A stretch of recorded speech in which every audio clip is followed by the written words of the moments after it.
Good afternoon, everybody.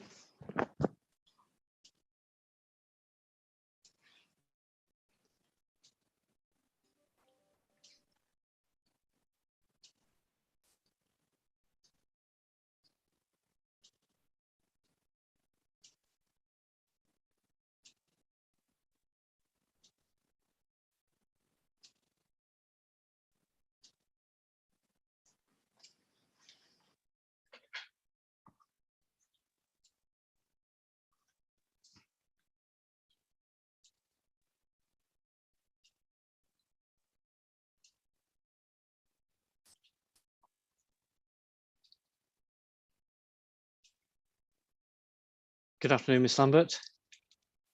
Good afternoon, sir. Good afternoon, Mr. Hood. Good afternoon. Good afternoon, Ms. Bird. Good afternoon, sir. The appellant's not here yet. I see them. Oh, I can see them. Yeah.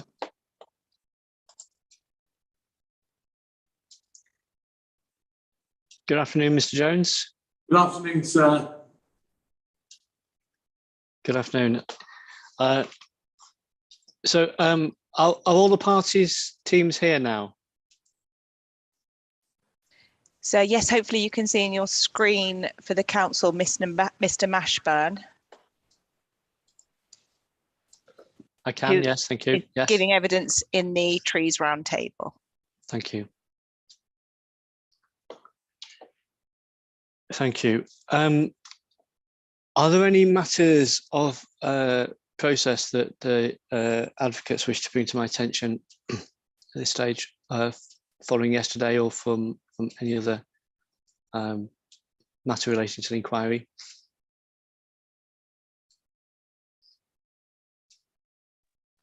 Not at the moment, sir, for the council. Thank you. Not from the Royal Sex Party, thank you. Okay. So no, not at this stage. So no, thank you. Thank you. There was one point that I just wanted to raise with you, and that was the we have received the statement from Councillor Hugo Pound, which it would seem as the statement he read out yesterday in his representation, and in it has got those figures that he referred to yesterday, those survey figures which nobody had seen, I think, before he referred to them yesterday. I see that is now on the examination, on the inquiry library as an inquiry document. And I just wondered whether, Mr. Jones, you had any response to that, or whether you intended to submit anything in relation to that statement. Yeah. Yes, so we were going to respond, and Ms. Miles is in the process of drafting a response, so I'd ask it not to be as yet an inquiry document. We haven't, the reason why I said we haven't got something quite yet is because, as you know, Ms. Miles and myself were appearing at 9:30 this morning, and Ms. Miles has just come off the EIP. So we anticipate to get something to you tomorrow, sir, where we've finalised our position. We haven't quite done so yet. So I would just ask it if it could be held in purgatory, I suppose, or in the waiting room, I should say, of inquiry documents, rather like in this virtual way, the waiting room. I suspect at the end of the day, sir, it may be a question of us just responding to it. But there are another, but I do have some concerns as to its status. You'll see that in the Mr. Pound also, his status as to he says he's speaking on behalf of the council in various capacities. I hadn't understood when he gave evidence that he was part of the council's case. I thought he was giving evidence as an individual, but his statement gives 3 different capacities, including, all 3 would seem to be council as a representative of the council. So there's that issue. It appears also that it has been vetted, or there are comments from the planning officer on the statement as well, which is unusual for a third-party statement, that it would have been through the local planning case officer. There's a comment deleted or left from the planning officer, I think Miss James. There may have been other comments, I don't know. So it's a curious document, and it's also got the figures which were just introduced without notice yesterday. And I've asked Mr. Blacker whether he's got any comments on that. He's not with us at the moment now, but I hope to get his comments back later today, as I say, for tomorrow. I didn't want to trouble you, sir, with it, but that's our position. So at the moment, we'll be in a position tomorrow, I hope, to give you a finalised position, but it shouldn't be treated that it's not without objection at the moment. Okay. I'm just looking at the inquiry documents part of the website now, and it is not on. I have seen it via pins and in an inquiry document file, so I assumed it was on the inquiry website, but it appears that it's not.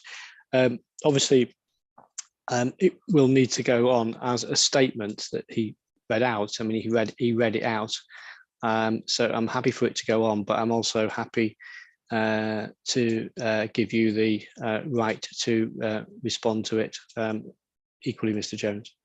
Thank you very much. It's some form of note. Thank you, sir. That seems likely to be the best way forward. I'm grateful, sir. Thank you. Thank you. I don't know whether Miss Lambert, I know you may not wish to get involved in this point, Ms. Lambert, because it was mainly about highways, or Miss Bird has any view on that. Sir, I don't have any view on it. I don't think there's anything I can usefully add at this point. Thank you.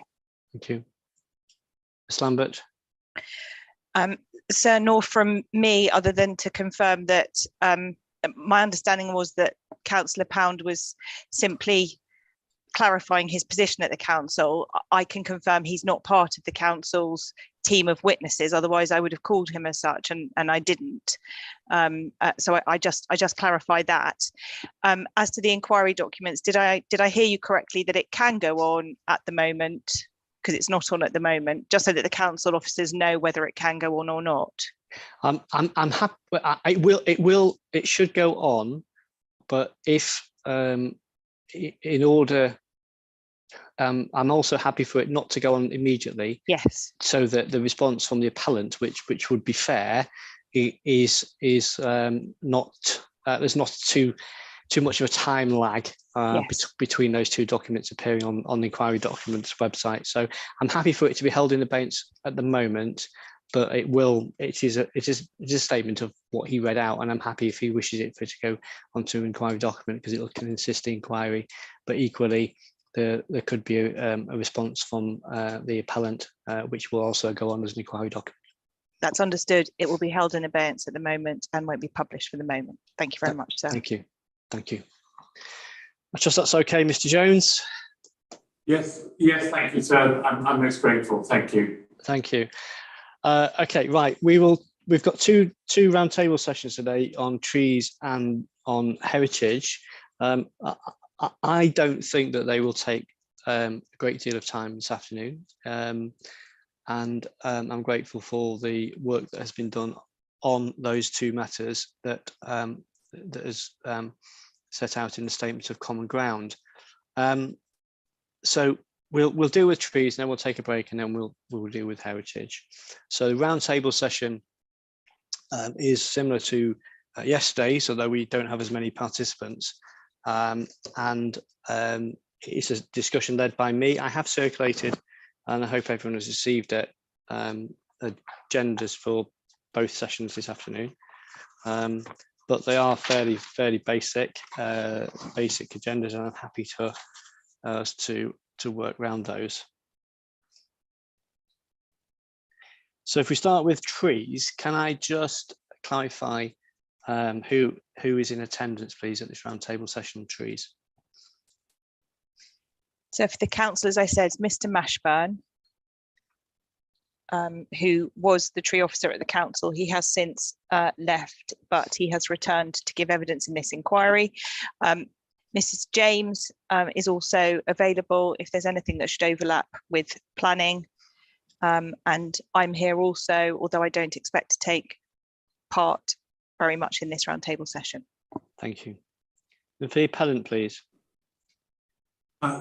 Sir, it's Mr. Phil Brophy, who should be seated to my left, and maybe Hello. he's raising his hand, maybe to your right, so I don't know how it Yes, I comes can out. see him. Yes, it's to my Yes. right. Yes, that's fine. And to my right and to your left, Catherine Miles, as planning consultant. There may be an issue. Well, at the moment there does seem to be an issue about the emerging policy, and I might also address you on that, sir.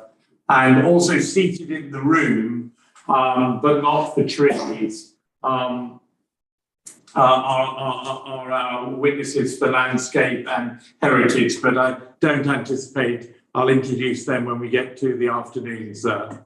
Okay, thank you. Thank you. And who else is in attendance, please? So Mr. Hood is here for the Rule 6 party, not expected or expecting to take an active role unless there's something which overlaps with heritage on which he might be able to assist. Thank you.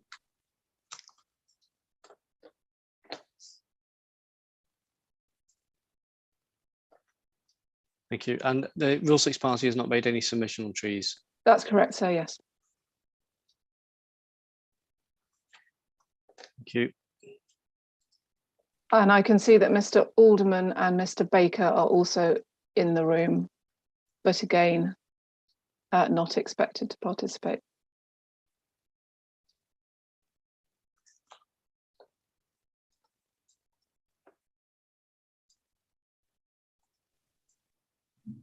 Yeah, I'm not sure if you want me to introduce myself, so I will. I'm Lee Baker. I'm a resident of Sandown Park, attending as a member of the public.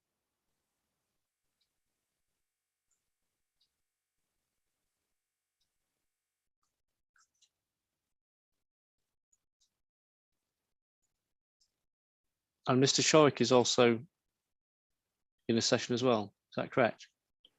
Yes, I'm not. I'm also observing, not expecting to take active part in this one, but I'm a member of Friends of Sandown Park, and I am a resident of Sandown Park. Thanks.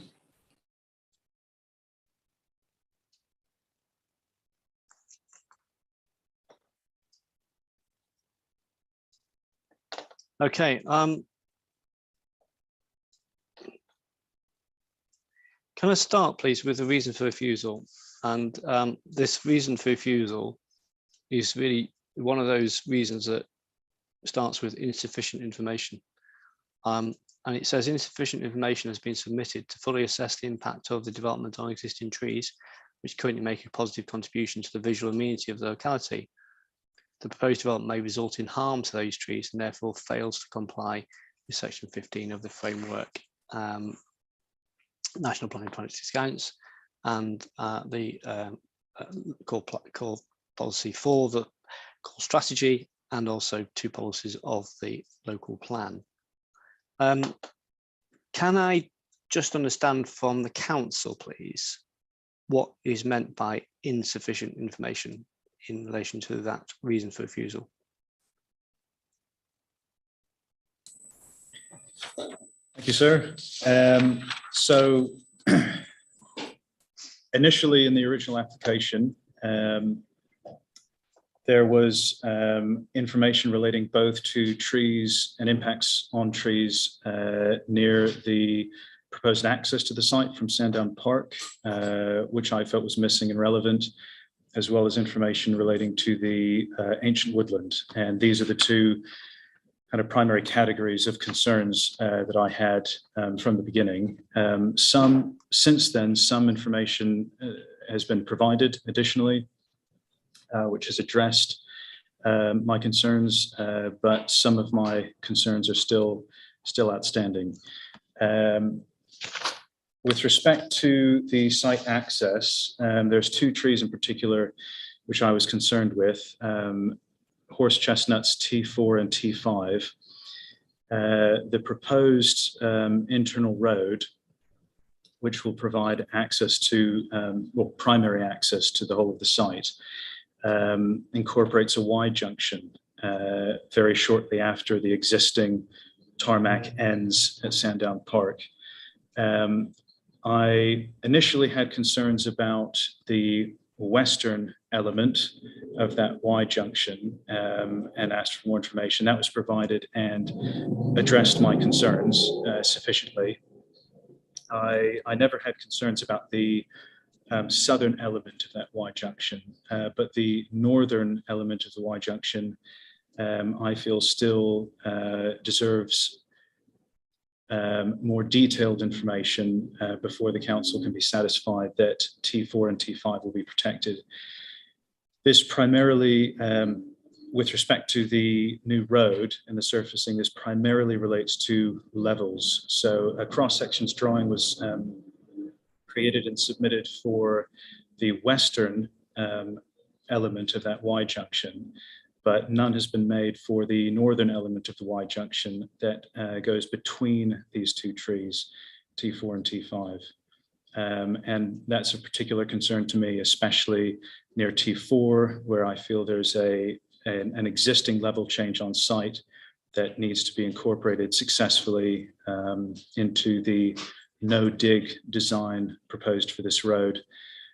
Also, the extent of battering, how close this comes to the trees, in particular T4, I feel is not indicated clearly on the drawings or in the reports, relevant reports. Related to this, there's also a foul water rising main proposed underneath this road. That will pass through several root protection areas, but for me, most problematically through the RPA of T4, and then join what I believe is an existing chamber on Sandown Park. This is concerning to me because of the excavation required and engineering constraints related to the position of that, which might create problems if any roots are found in the necessary path of the main. Also the fact that it's proposed underneath this no-dig surfacing, which is contrary to current best practice. Similarly, there are surface water features in the northern element of the Y junction in between T4 and T5, but primarily in the RPA of T5, which again concerns me because of the required excavation. Lastly, related to these trees is an issue of pruning, which I feel is probably a matter of, it's a difference of professional opinion more than anything else about the degree of pruning that would likely arise and the change in risk assessment of the trees under the proposed development. So that's not something where it's so much that there's insufficient information. That's more of just a difference of professional opinion. The second kind of class of issues relates to the ancient woodland. Initially, it was not shown as ancient woodland on the arboricultural document submitted for the outline application. That has since been rectified, and the buffer as required by natural, well, as recommended by Natural England standing advice has been added. But there's a continuing disagreement about, firstly, whether the size of the buffer applied is appropriate. And I feel that that should be based on an assessment made in accordance with the standing advice, with details about the condition of the woodland and the impacts of the proposed development on it, the likely impacts, and also the actual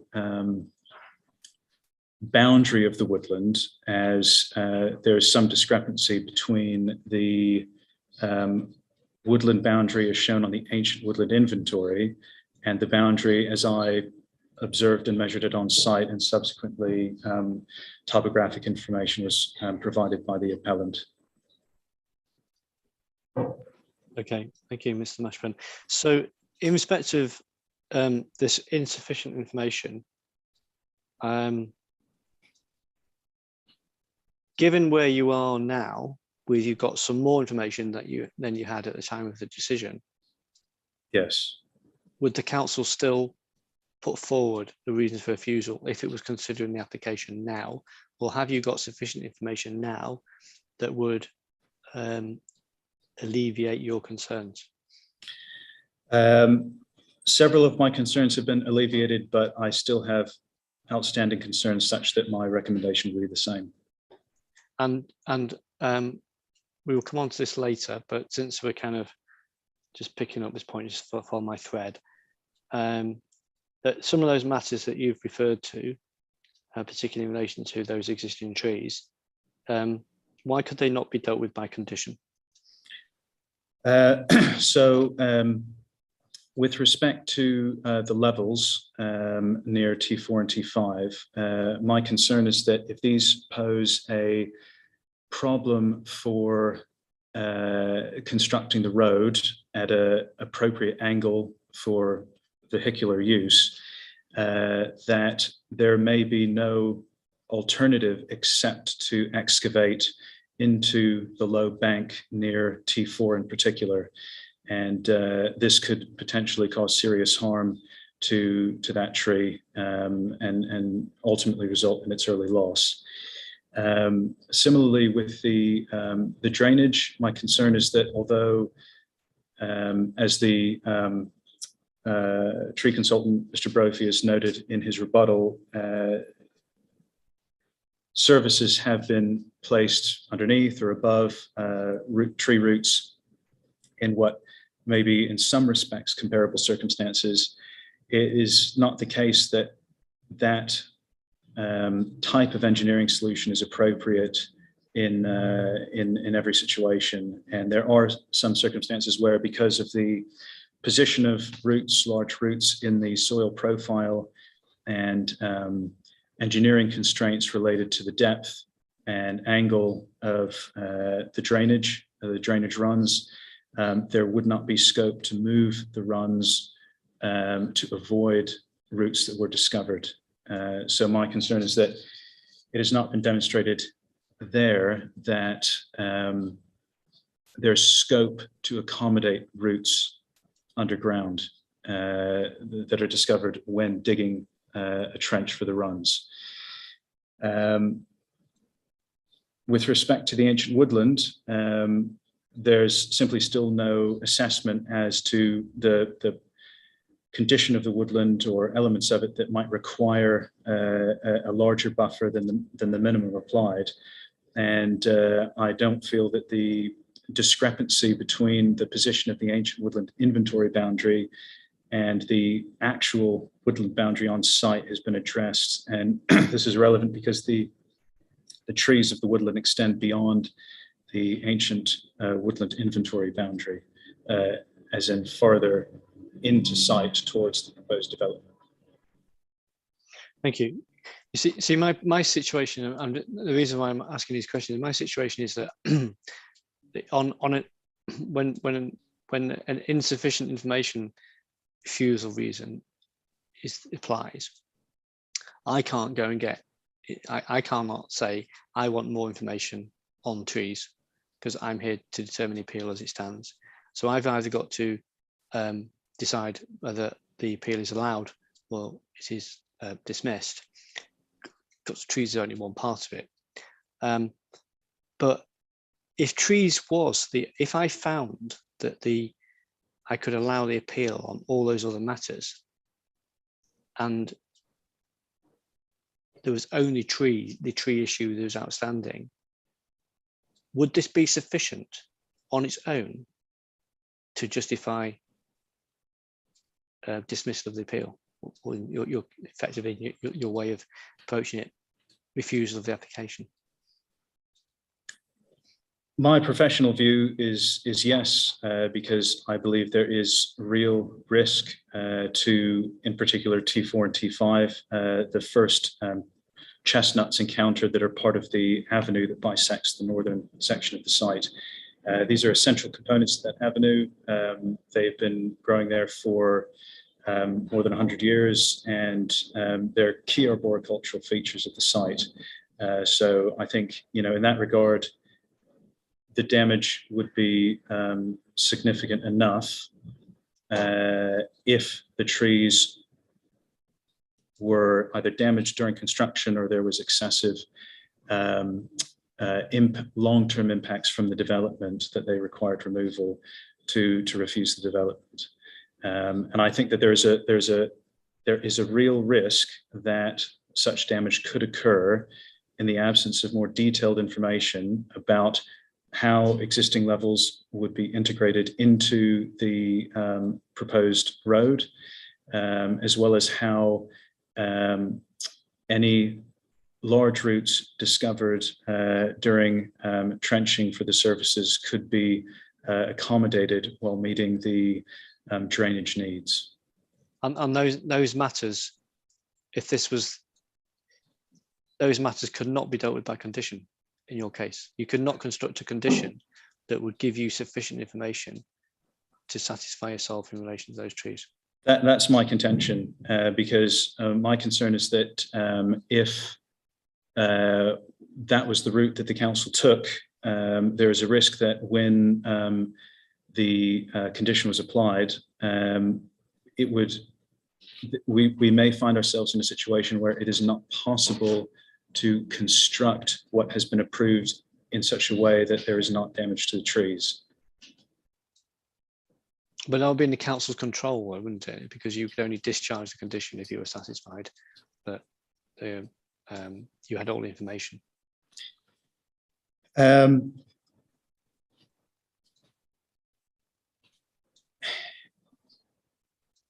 My view, as the former tree officer, is that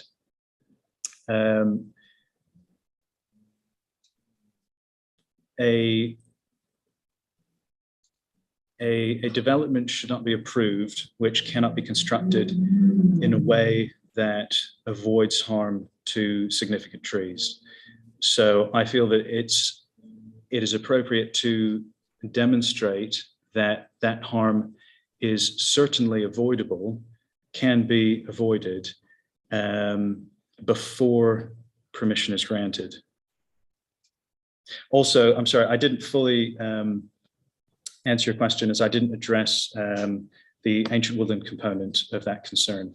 You said, am I satisfied with the information that's been submitted, and could anything be covered by condition to my satisfaction? And with respect to the ancient woodland, I do think that the assessment of the woodland and the assurance that the buffer is correctly drawn and also of the correct size is critical, as this is an irreplaceable habitat. This is a relatively small woodland block, and that, in my professional view, makes the issue of the size and position of the buffer even more critical, because the woodland will be more susceptible then to external effects.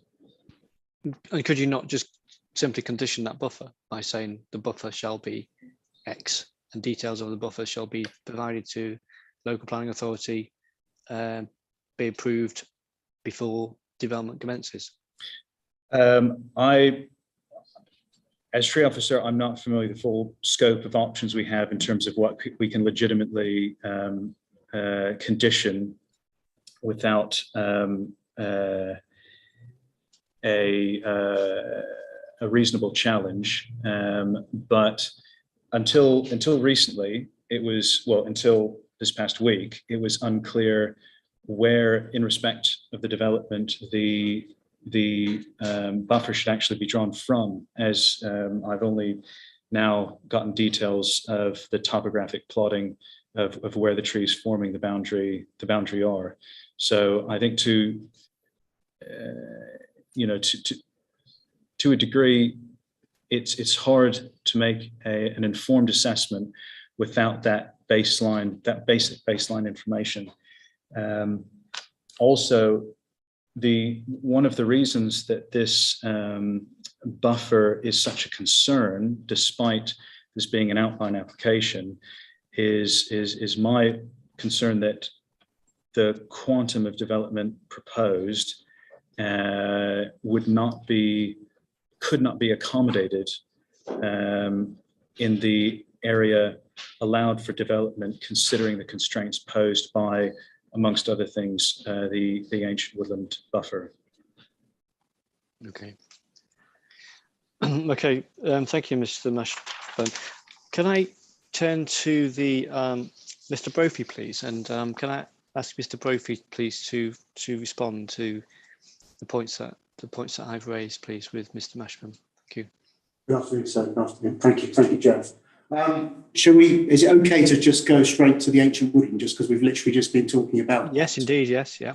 And hopefully everyone's now got the plan, reference 173538, which is the most up to date in terms of the accounting for the recent topographical detailed survey of the woodland trees. Can I just have the CD number, please? We can get that for you, sir.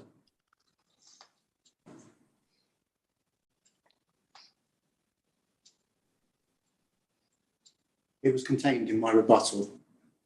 Okay. It was the one that Mr. Mashburn was referring to. Okay.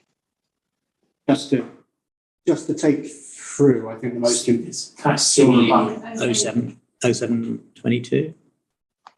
What was that? Sorry, 08. Please put it both be rebuttal. Yes, yes, 0722. 0722, sir. Thank you.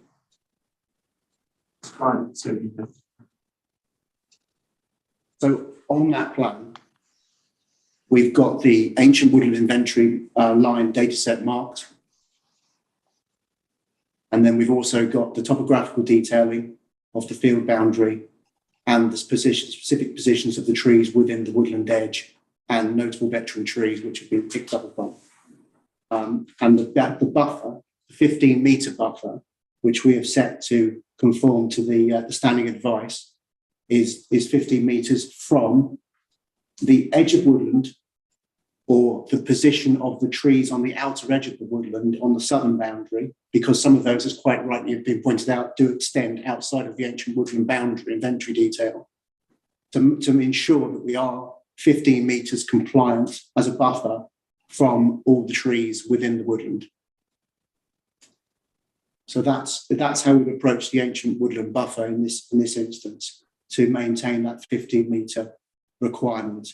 And that the buffer zone in itself is shown as a broken line on that plan as well, just inside the construction exclusion zone. That plan also shows the root protection area of the trees, both as individuals as in a collective woodland on that plan. So, to my mind, we have demonstrated that we've fully accounted for and accommodated the constraint due for the ancient woodland in terms of information requirement at an outline stage. And certainly, to be honest with you, we would replicate that information if it came in as a full application on reserved matters, because the buffer wouldn't change. Does that help, sir, in terms of the ancient woodland? And so the buffer, there's been reference to a buffer where the buffer should be 25 metres or 15 metres. So what is it as shown on that plan? It's shown as 15 metres, sir. to conform to the National England Standing Advice for ancient woodlands. We haven't shown or alluded to any requirement for the 25 metre requirement, which is part of the emerging policy detail within the council. I can address you on that, sir, if you want, on the, as it's a matter of law, what the policy says, the emerging policy, which is under the examination. Would that be convenient? I've just got a couple of, to put that in context, because I think it's misrepresented in my own friend's opening statement. So do you have the core? It's in the core documents. The submission local plan, and the policy is EN13, same number, and just looking for the reference in the core documents. I'll give to you in a moment. You've got it at the top. Sorry, I've got it here. It's core document 050301. Yeah. That's the submission local plan, sir. Yeah. And so you go to that. So bear in mind, it's an emerging policy to which there are at least one objection, but in any event, the policy EN13 says loss or deterioration of irreplaceable habitats, including ancient woodlands and or veteran trees outside ancient woodlands resulting from development projects should not be allowed unless there are wholly exceptional reasons. So that is, I'll not read out the whole of the policy. That's the policy. So it doesn't prescribe in policy any distance. But if you go to sorry, Mr. Jones, which page number is it on? I'm sorry, the policy. Oh, I'm sorry, sir. It's on page 367 of the submission local plan. Yeah, I've got that. Okay. And that's policy EN13. So that sets down a policy protection, save in exceptional circumstances, with compensation against any loss or deterioration of irreplaceable habitat, including ancient woodland. It doesn't.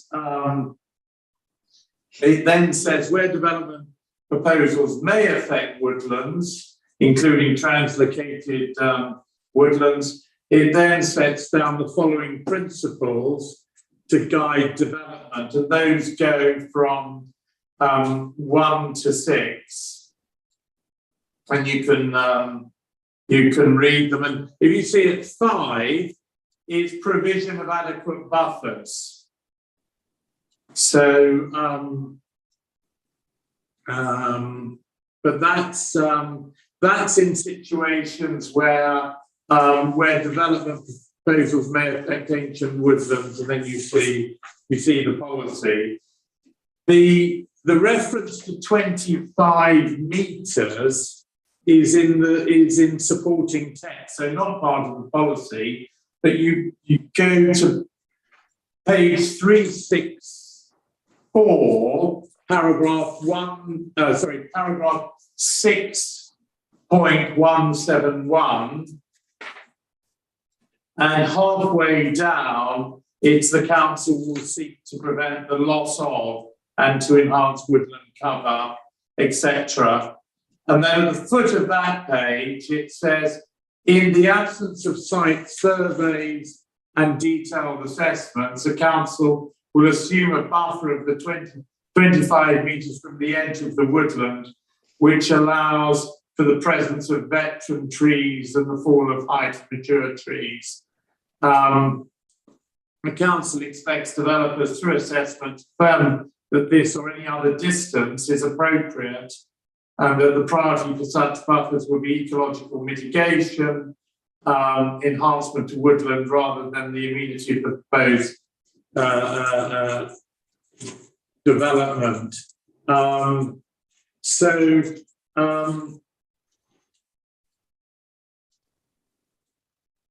That's triggered where proposals may affect ancient woodlands. So obviously in this case, it's not right, I don't think.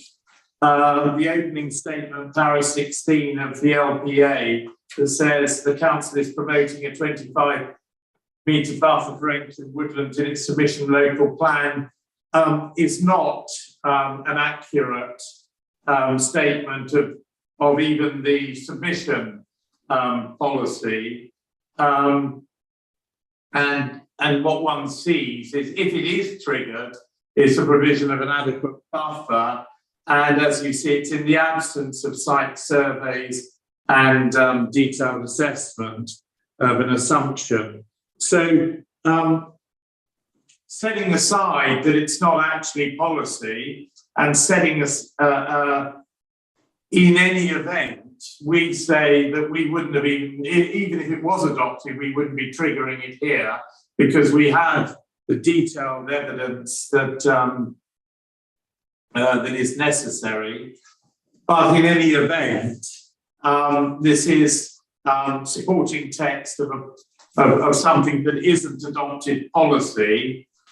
And we have the advice from Natural England again saying they've been consulted on the application, and I just give you the reference, CD03.03, and that's page 105, and they recommend their standing advice, which is the 15-metre buffer. And obviously we would submit, and I will submit in due course, that you should give great weight to the advice of the expert body and the advice that is nationally adopted in any event.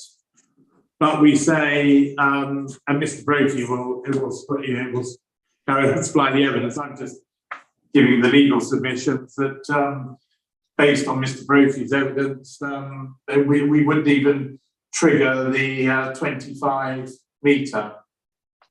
I hope that's helpful, sir. That's just dealing on, my part's really just dealing on that sort of policy point. Mr. Brophy is obviously giving the expert evidence. Thank you. Can I just come back? Can I just leave the other points a moment, Mr. Brophy, and just come back to Mr. Mashburn on that point, and can I understand what the council's response is to that point that's been highlighted by Mr. Jones in relation to those two buffers in the policy? Yes, thank you, sir. I will not be able to speak to obviously the strength or weight of that policy, other than to say it's my understanding that it has material weight. But I would like to point out that the standing advice from Natural England is not for use of a 15-metre buffer. It's for the use of, at minimum, a 15-metre buffer. And in the section on mitigation measures of the standing advice, which is on page 7 of that document, the standing advice recommends the use of buffer zones of variable size, depending on, quote, the scale and type of development and its effect on ancient woodland, ancient and veteran trees, and the character of the surrounding area. There's also, as part of the standing advice, a document called an assessment guide, ancient woodland, ancient and veteran trees. And this is a template, is part of the standing advice, and it details how the council should consider assessments of ancient woodlands and impacts to ancient woodlands from development put forward through application schemes. And this includes a number of different issues, including increased light pollution, increased noise pollution, changes to the landscape character, etc. In other large scale applications, applications for large scale development, we have had standalone ancient woodland assessments submitted in accordance with that document, the assessment guide from the standing advice. And that is one of the things that we would expect in this case. I also want to point out with respect to Natural England's comment on this particular application, although they did not raise an objection, they did, quote, advise that the proposals as presented have the potential to adversely affect woodland classified on the ancient woodland inventory. And I think that underscores again the need for a more detailed assessment other than just capture of the ancient woodland in the baseline tree survey.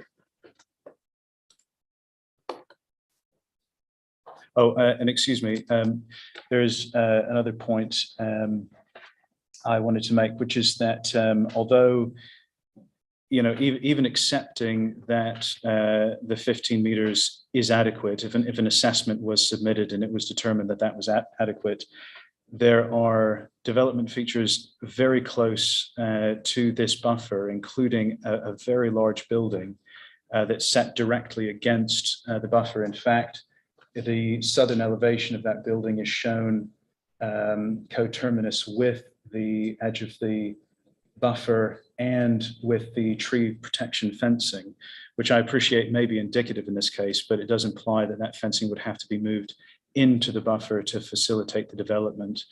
I would assume that during the construction phase, there would be lengthy incursions into the minimum buffer from that, as well as longer term incursions, as I assume there would need to be a maintenance strip of some kind and possibly an emergency access as well.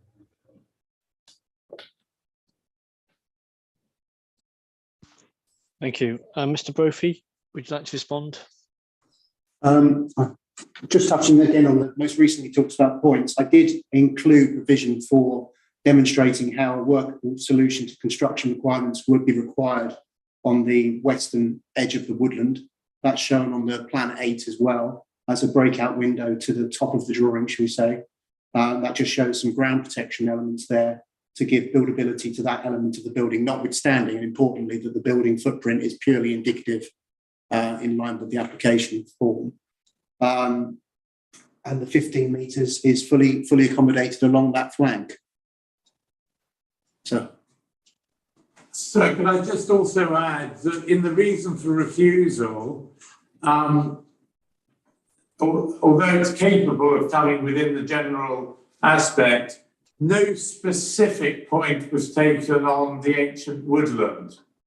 And I just make this general point, as you'll be aware, sir, it is, if there is on a reserved matters application a refusal on this sort of basis, it is for the authority to demonstrate by evidence that that there are no conditions and no solutions that will overcome this problem. It's not a case of what about this, what about that. And I note when I've been looking through the written evidence, points are being raised now that aren't in the written evidence and are not founded on any expert evidence. For example, a suggestion that the council are now making that it may be impossible to secure the correct gradient for the road. There is no technical evidence produced, I've seen, by the council for that, or indeed of encroachment of particular buildings on construction in the 15 metres radius. I won't say anything more, but you'll be aware, sir, that if this sort of point is being taken, it is one very unusually, but one that requires detailed evidence to show that no solution is possible at the reserve matter stage.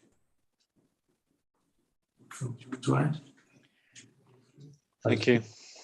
Is it worth just drawing your attention to condition 30 within the statement of agreed common ground as being a suitably robust condition within which the mechanism, the requirements for the information now sought?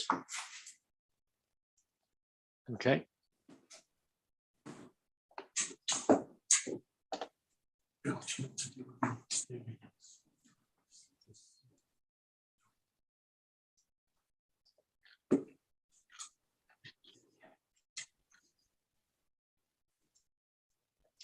Okay, I've got condition 30 in front of me.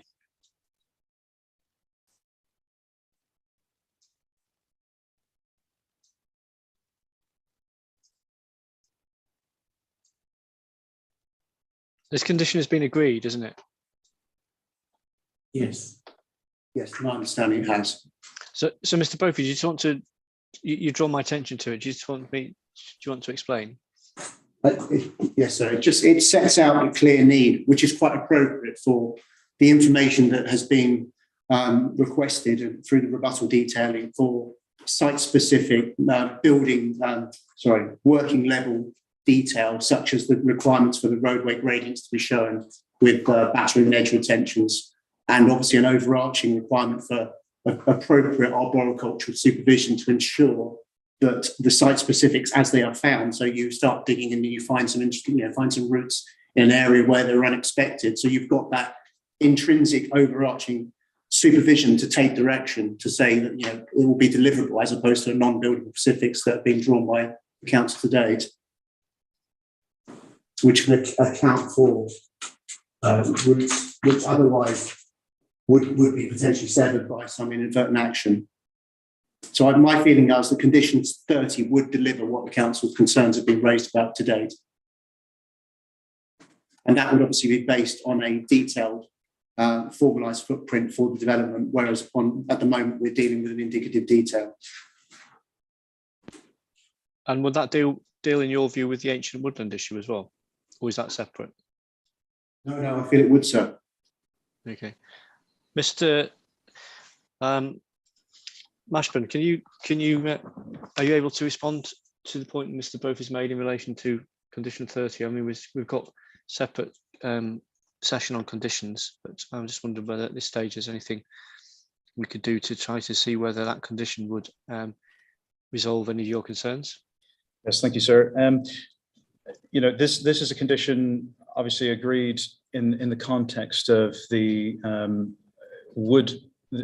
if the appeal were allowed. It's still my view that this condition by itself would not address some of the concerns that I have. For example, the proximity and nature of some of the development to that minimum buffer. No, I'm afraid. But it is within your gift, isn't it? In terms of it's the council's got control over what is approved and how that condition is discharged, and development can't take place unless you discharge that condition. Yes, but it comes back to protecting this irreplaceable habitat in the context of the quantum of development that's being proposed, and I don't think that can be done through condition. This condition was agreed as an attempt to protect the woodland, were the development to go forward. But in the absence of that more thorough assessment of the woodland in line with the standing advice, then I would be concerned that condition alone would be adequate to protect the woodland. So just help me here then in terms of the reason for refusal. So the reason for refusal starts with insufficient information, but the condition could allow sufficient information to be provided post-decision, but before the approval of any reserved matters, before the commencement of any development on site. So is actually the reason for refusal correct? Because it starts with insufficient information, whereas I think you are saying that there is no way of accommodating, or no way of not harming the trees on the site. You're saying, basically you're saying there is no way of getting around this. So initially, as part of the application, there was, I would say, quite a lot of missing information with respect to this woodland. The buffer wasn't shown, the trees that formed the woodland edge were not plotted. It was difficult to know where the root protection areas would extend, etc. So, you know, there was a broader category of missing information relating to this woodland early on, and that together formed the basis of that reason for refusal. Since then, further information has been provided, but there is still critical information missing, including, for example, this assessment in line with the standing advice. My concern is that if the assessment determines that a larger buffer than 15 meters is required, and that buffer should be drawn, as I believe, from the edge of the actual woodland, as opposed to from the line shown on the ancient woodland inventory, then it would not allow for the quantum of development that is being applied for. So that so that assessment, the condition would not allow the development, would not allow the permission to be implemented. yes, if I understand you correctly, yes. Okay. Mr. Brophy? I've just reaffirmed that last point that was raised. It's slightly incorrect that the detail shown on Plan 8 does show the buffer set from individual tree positions on the plan, where those trees sit outside the detail of AWI, which is the Ancient Woodland Inventory information. So it exceeds the Ancient Woodland Inventory information and still maintains that 15-metre buffer. And the opinion that we presented in terms of the requirement for the buffer distance being 15 aligns to the consultation return of the Natural England itself. They haven't suggested that in this instance there should be a greater than 15-metre minimum buffer set out. Notwithstanding, obviously, they've made a standing imposition that yes, there is a risk, there's a threat to the woodland by a change of development, but they've conceded that on the basis that 15-metre buffer would be fine for sufficiently protecting it. So I think we have adequately demonstrated that we have accounted for the woodland as it is on site. It's important to note that the 15-metre buffer extends from the woodland edge into an agriculturally worked field. So, which is why my feeling is, based on my experience, that 15 metres is appropriate, because it is basically, for want of a better word, into an area which has been regularly ploughed. It hasn't just been left as a potential area for the woodland to expand into.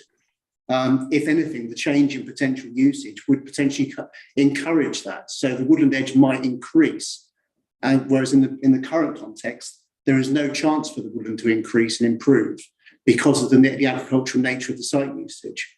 But I certainly feel that's largely what's dictated my comfort with the 15-metre minimum buffer being shown, and not a requirement for a greater distance from the woodland edge. About the soil, please. And that would obviously that accounts for the soil conditions found, because obviously the seed bank is a largely is a primary buffering factor sought to be protected within ancient woodlands rather than just specific trees. So, Miss Miles, just on the approach, just so we're clear that this authority takes, Miss Miles will take you to one of the documents before you, sir. Thank you. So it's just a point in response to Mr. Mashman's comment that the council seeks a report specifically on ancient woodland in applications. I don't believe that's correct. If you look at the core documents, and it is document reference 06, CD 06.70717273, which will relate to the Owl's Nest Wood planning application. It's an application that was approved by the council in May 2022, so just last month. Owl's Nest is the same ancient woodland as we're referring to here, The site's directly on the opposite side of the appeal site on the A21, on the opposite eastern side. In this application, the council accepted a 15-metre buffer from the ancient woodland. Part of the existing access to that site's already in the ancient woodland. There was no specific ancient woodland assessment submitted with that application. It's the same, essentially the same type of information. It's an arboricultural impact assessment and a tree protection plan, and that formed the basis of the council's consideration in that case. The officer's report, which is CD 0673 of the references that I gave you, paragraph 7.13 of that officer's report refers to the Natural England standing advice of 15 metres. Again, similar response, no objection from Natural England, and that response referred the council to its standing advice because of the presence of ancient woodland in the vicinity of the site. And then paragraph 10.56 of the officer's report confirms that the development would be outside of the 15-metre ancient woodland buffer, which confirms that's the extent of the buffer applied by the council in that case. Thank you, Ms Miles. Mr Mashburn, would you like to respond? Thank you, sir. Could Antonio James please address you? Yes. On this point.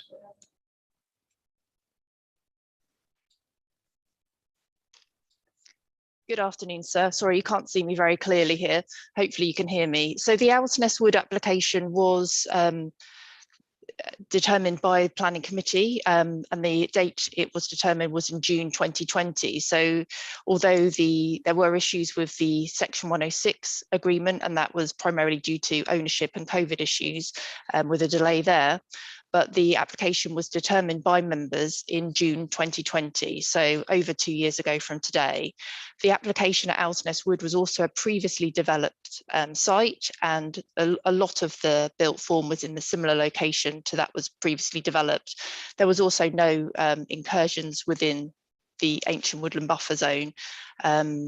There was an existing access which was to be retained, and the built form was a significant distance, I think from memory, probably 70-ish metres away when I measured it some weeks ago. So there was no issue there with the ancient woodland.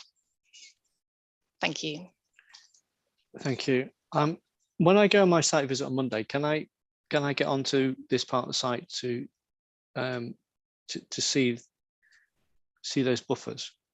Yes, you will be able to, sir. Thank you.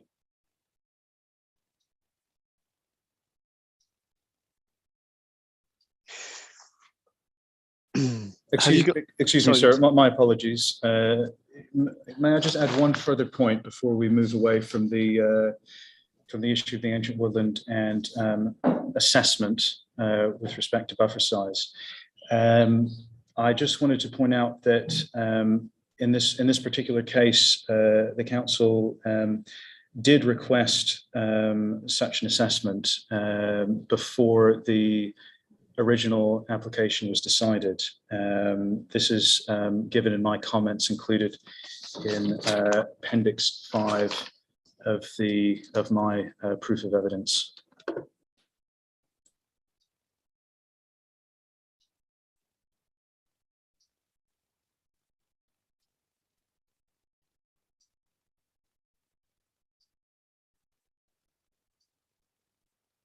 And Mr. Mashburn, if looking at the condition 30, which Mr. Spoke has drawn my attention to, forgive me, I'm pushing this one a little bit just because I need to find out, but can that condition, I know it's a condition that has been suggested by the council and the appellant jointly, so it's been jointly agreed, but as a tree officer, is there any way in which that condition could be amended, beefed up, altered to address your concerns now in light of the further information that you've got, but still not got all information you need? You need if you were making a decision, that was. No, I do not think that's the case. So the information that you've been seeking, how were you expecting that to then be dealt with if you can't be satisfied in the absence of it? Well, if it was apparent that an assessment either showed an assessment of the woodland either showed that a larger buffer was required that would prohibit the quantum of development applied for, or the council felt that there was again still information lacking, or otherwise took issue with the information in the assessment, then the council would still not support the application. I mean, this is, for me, this is the fundamental issue with the ancient woodland, and the evidence for it is that where the council does not have evidence that it is satisfied with that the proposed development can coexist both during the construction phase and long term with the ancient woodland without any deterioration, as that is what the standing advice seeks to prohibit, and what the NPPF addresses, that there should be no deterioration, not just significant deterioration. If that information was submitted and it demonstrated that there would not be deterioration, the council would be satisfied. But in the absence of that evidence, the council simply cannot say that probably there will not be harm that results in deterioration. In my view, the proximity of the development to the ancient woodland, the nature of the development, and the correct positioning of the buffer means that there will be harm, there will be deterioration to this irreplaceable habitat. So if the appellant could produce this evidence in the form of the assessment, etc., which convinced the council to the contrary, then the council would be open to that. But in the absence of that, my concern is that that is not possible, and that it would be inappropriate to leave that to condition.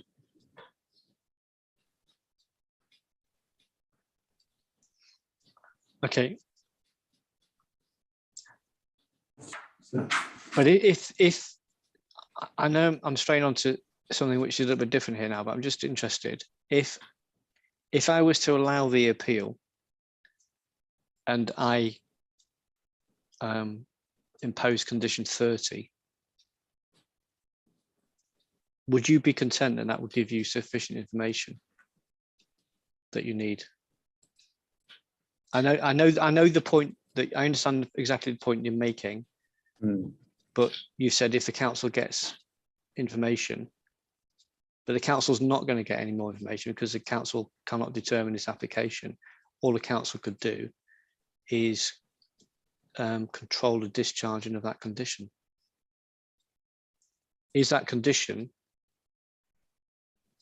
going to do the best job it can do as it's standing there now, if this appeal was allowed? The condition would mitigate some of the harm, but I am not convinced that that condition, by using that condition, the council could ensure that there would be no deterioration to the ancient woodland. Okay. Thank you. I want to move off ancient woodland, but I'll just give Mr. Brophy an opportunity to come back on that, and then I think there were some other points, Mr. Brophy, that you might want to respond to that Mr. Mashburn made earlier when he started about the other trees. Mr. Brophy. Thank you, sir. Yeah, I just wanted to say this. We've presented, obviously, the evidence presented is based on my experience and my site assessment, collection of detailed information.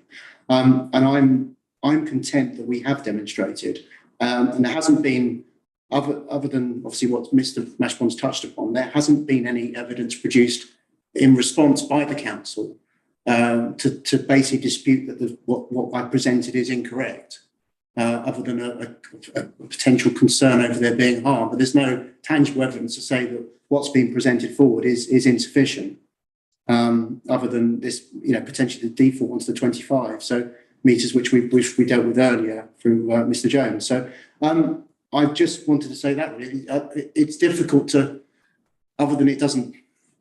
Mr. Mashbourne saying it just doesn't feel right. There's no tangible evidence within which to sort of respond back to. Is standing advice of 15 metres insufficient in this instance? That hasn't been, the inference from the council is that 15 metres is insufficient, but they haven't set out where it should be. So could I just also, Mr. Mashbourne referred you to his consultation responses. Could I just go to the response of, I think it's the 21st of June that's written to Miss James, and I think it's, I've got mine in black and white, but I think, and I'll be corrected if I'm wrong, that what it is Mr. Mashbourne has reproduced the comments that have come from the appellant and then commented on them, and Mr. Mashbourne's comments are in the lighter print. So, Mr. Jones, which document is this? This is appendix to Mr. Mashbourne's proof of evidence. Okay. I think it was, he said mine unhelpfully do not have the appendix numbers on, but he said his consultation responses were appendix 5. CD 0812 05, and then there's an A and a B. 05, and the email I had, and 08 05B. it's B, it's the sent on the 21st of June. Yeah, I've got it. Yeah.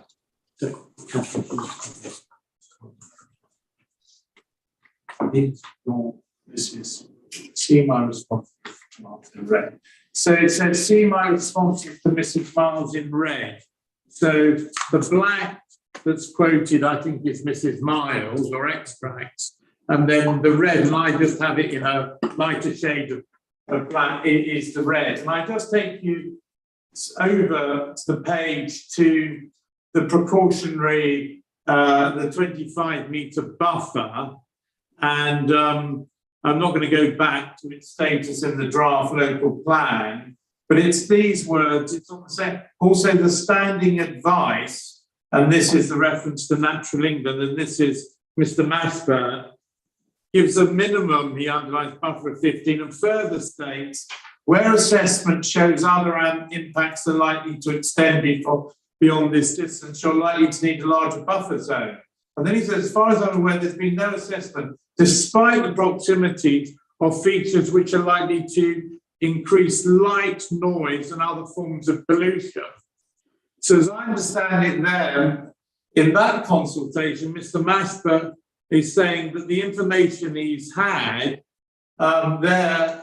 is insufficient not to have more than have the 15 metres distance by reference to light, noise, and other forms of pollution, which there is no objection at all and absolutely no evidence before you to justify harm to trees on light, noise, and other forms of pollution. And that was what Mr. Mashbourne was saying to his planning officer then, as to what the buffer was to justify more than 15 metres buffer. So I do say this is a whatabout and totally unreasonable approach taken by the council through its officers, and also one that I heard what Miss James had to say to justify this out of step with the approach the council takes elsewhere, but none of those reasons justified or were relevant at all to the approach to the same ancient woodland. So we do say this is, a thoroughly unreasonable approach. I mean, what's happened to light, noise, and other forms of pollution, which was the basis on which Mr. Mashburn was advising more than 15 metres to the planning officer? Mr. Mashburn, do you have a response, or would you like to say anything in relation to what Mr. Jones has said? I don't have a particularly long response. Just to say that it's clear from the proposal that, as I said before, there's a southern elevation of a large building directly against the 15-meter buffer. There's an internal road, parking. These will be in use, I assume, fairly regularly, producing both noise and light pollution. And the council would expect an assessment of the impacts of those on the ancient woodland, which I feel my comments strongly implied. Okay.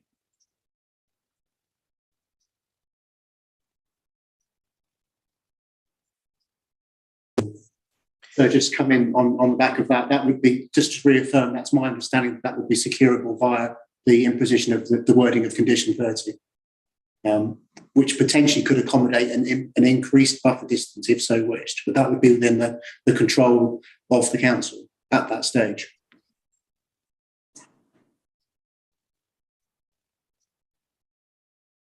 Yeah. Matters regarding the access road. Yeah.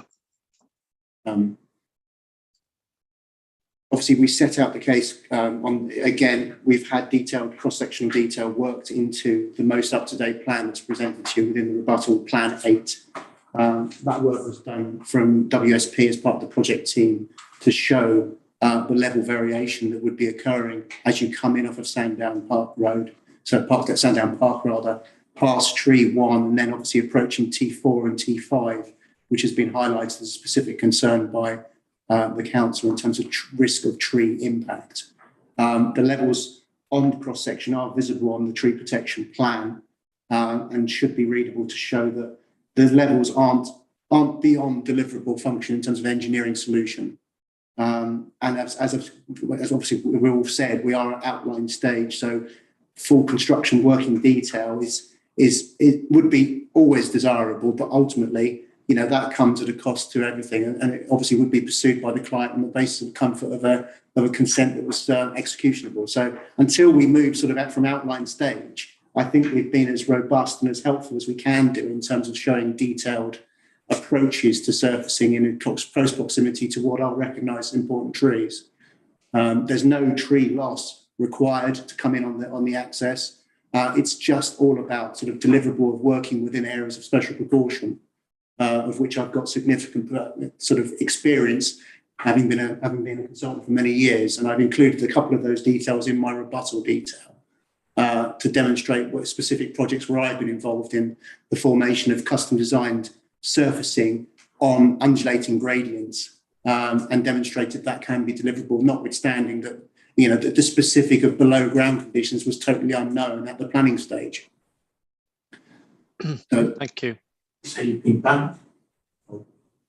Mr. Mashburn?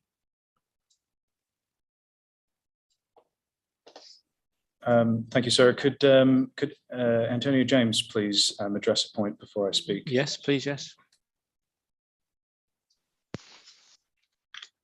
Thank you, sir.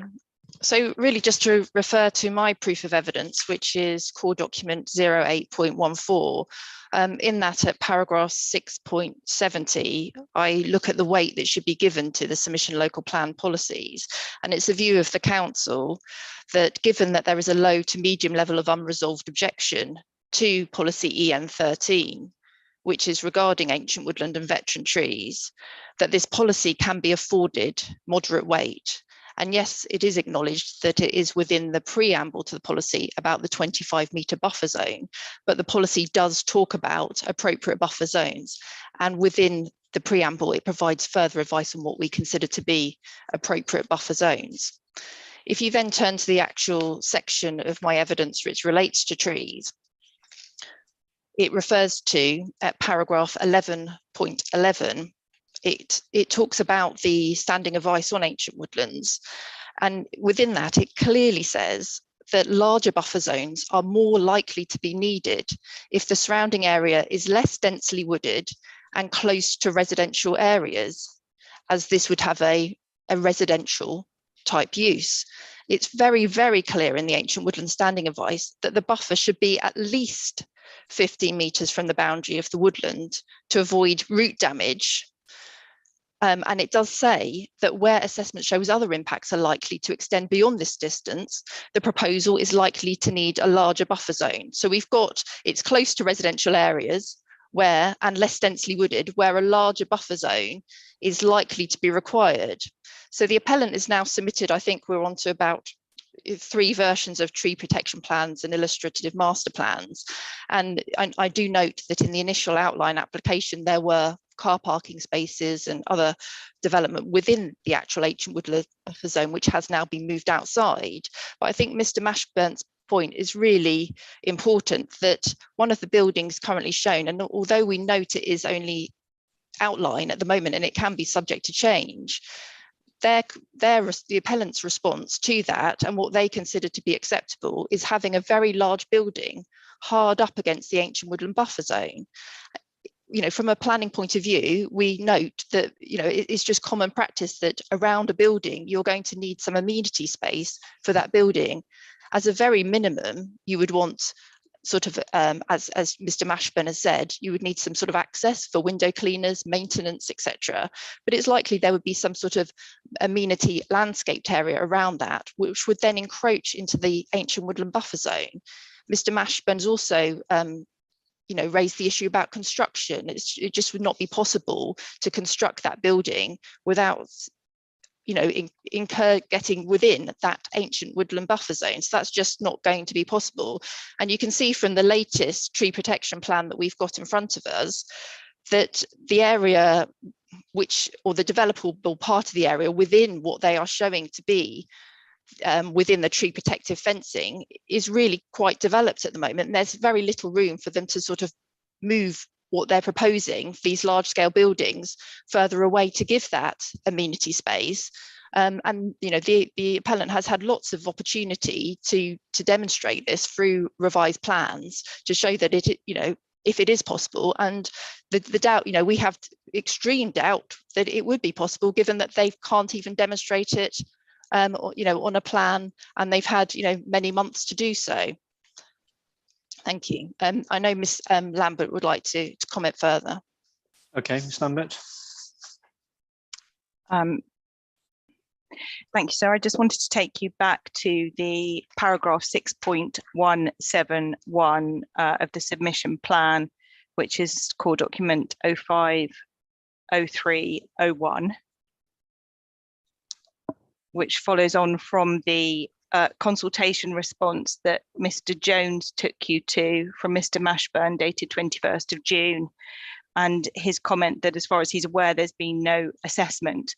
Paragraph 6.171 on page 300, printed page 364 of the submission local plan says at the very bottom, in the absence of site surveys, and then we go on to the next page, in the absence of site surveys and detailed assessments, the council will assume a buffer of 25 metres from the edge of the woodland, which allows for the presence of veteran trees and the full height of mature trees.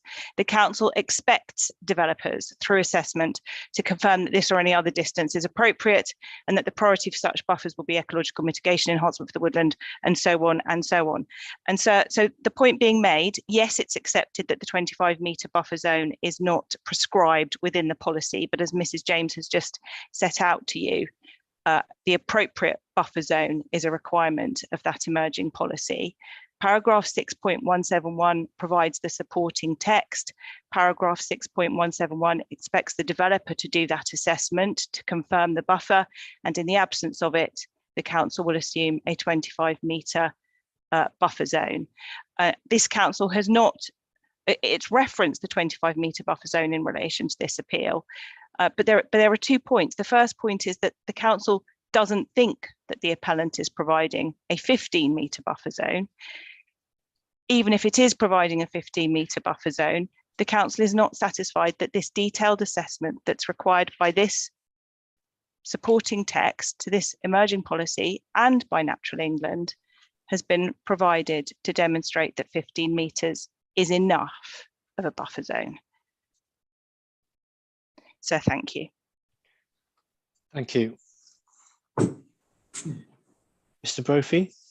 So can I just come back first? I'm not, I'd already taken you to the supporting text, read it out to you, so I'm not going to read it out to give the emerging plan. We'll make submissions on what weight gives to it, but this isn't Humpty Dumpty land, that the council just decides what it wants to decide. This is a policy that's subject to objections, and it's not for the council then to say some objections are moderate and some are not, as we just heard from Miss James. The position as a matter of law is that it is subject to objection. The other point, sir, as you will know as a matter of law, and I did say Miss James's distinctions were ones without a difference on the owl's nest. She sought to suggest that because members had resolved, she said, to grant it 2 years before, that made a difference to the fact that the decision, which was only issued last month, should be treated in a different way. So you will know that officers are under a duty before granting a planning permission. So where you have a resolution subject to a section 106, that the planning permission is only granted when it's issued.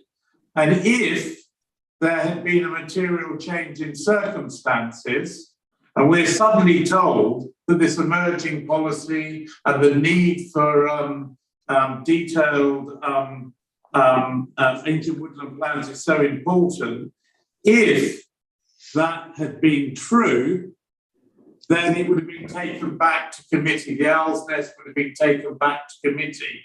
So the point that there's a 2-year delay is a thoroughly bad point. The council and officers considered it was acceptable last month to issue a planning permission in respect of the same ancient woodland on the basis of 15 metres and without all of the details, which we're now told the council will be regularly requiring under its emerging policy, unadopted policy. I think Mrs. Miles has something to say about the allegation that we get about the changing buffer. Yes, thank you, sir. There's 2 points I want to pick up on. One is the reference to the proximity of the building to the ancient woodland buffer and the conversation we've just heard about window cleaning. Can I just remind Ms. James that I'm sure you're aware, so this is an outline application and layout is reserved. So this is an indicative position of building to demonstrate that the quantum of development, which is up to 108 units, can be accommodated. The conditions that are suggested and agreed with the council, particularly the condition requiring the submission of reserved matters, the reference condition 3 to the plans and condition 30 in this particular context in relation to trees, gives the council flexibility that if at reserved matters stage it is not satisfied by the information and evidence submitted that the building that is proposed at that point, which may or may not be on the footprint that is shown here on the illustrative plan, if they're not satisfied that that building can be accommodated, it's within the gift of the council to refuse permission at that time. So to use Ms. James's example, if the council's not satisfied that there would be adequate room to window clean the buildings to protect the ancient woodland buffer, the council could refuse permission. But the more important point, sir, that I wanted to make is that it's been stated that we've been given 3 attempts to submit plans to demonstrate where the ancient woodland buffer is. I just want to draw you to the site parameters plan that was submitted with the application. And that is CD 02 01 03. And if you've got multiple screens, sir, it might help if you could have both alongside you. So that plan, along with Mr. Brophy's latest tree protection plan that he referred you to, which is drawing 17353-8. So if you could have both plans up at the same time, I think it would very much help you. So the site parameters plan that we submitted did show the ancient woodland buffer. It's very clearly shown with the yellow hatching on that plan. And so if you look at that plan, and if it would help, we can send you an overlay. But if you look at that plan and then you compare it to the ancient woodland buffer, which is shown on Mr. Brophy's latest plan, the two have not changed. So from day one of submission of this application, the ancient woodland buffer of 15 metres has always been shown, and the development has always been outside of it. So the difference here in this case is a difference of professional opinion as to where that buffer is. But on Mr. Brophy's evidence, and you can expand on that, as shown on the latest plan, and as shown originally, the 15-metre buffer was always shown and it has always been adequate. The only change we've made, which we briefly touched on yesterday, was the submission of an updated illustrative master plan, and that was the revision M that we referred to.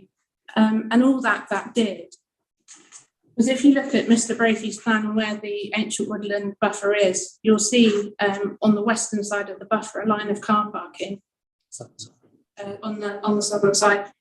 All we've done is remove the strip of car parking just to increase the distance illustratively that the development is shown from that buffer. Miss Miles, what is that building that is shown, that big building? Is it a main building? Yes, so north of the west. Yes. To the west. sorry, to the west of. Yes, so that's known as the main house building if this was developed as per the illustrative plan. So it's where the some residential extra care apartments would be located, along with the communal facilities such as the swimming pool, library, etc. And that could be moved back. It could be reduced in footprint. It could be moved away from the buffer. It could be orientated and designed differently. On that western aspect, sir, that 15-metre buffer is set from the line of the ancient woodland inventory data set, rather than the location of trees, which are set back. You can see tree 427, for instance, is set back a significant line, a significant distance from the AWI line. So in essence, the buffer is actually much further away from the frontage trees of that western aspect of the woodland. But obviously we've taken the greater buffering element at that point, which is from the AWI line to give the 15 metres. But in essence, the trees themselves are at a greater distance than the 15-metre buffer shown. Okay, thank you. Right, I am going to draw this to a close now. I would just like to say to the council and to the appellant that if you want any changes, if you agree any changes to condition 30, then we're discussing conditions tomorrow. So if you wish to make any changes to that in order to try to address some of these concerns, I appreciate the point Mr. Mashman has made. But if the parties do wish to make any change, then that is the opportunity to put any suggested further amendments to me tomorrow in the conditions session. And I'd just like to draw now to close. I'm just going to give the council an opportunity to just respond in case there's anything that just wishes to draw my attention, and then I'll let the appellant have the final word.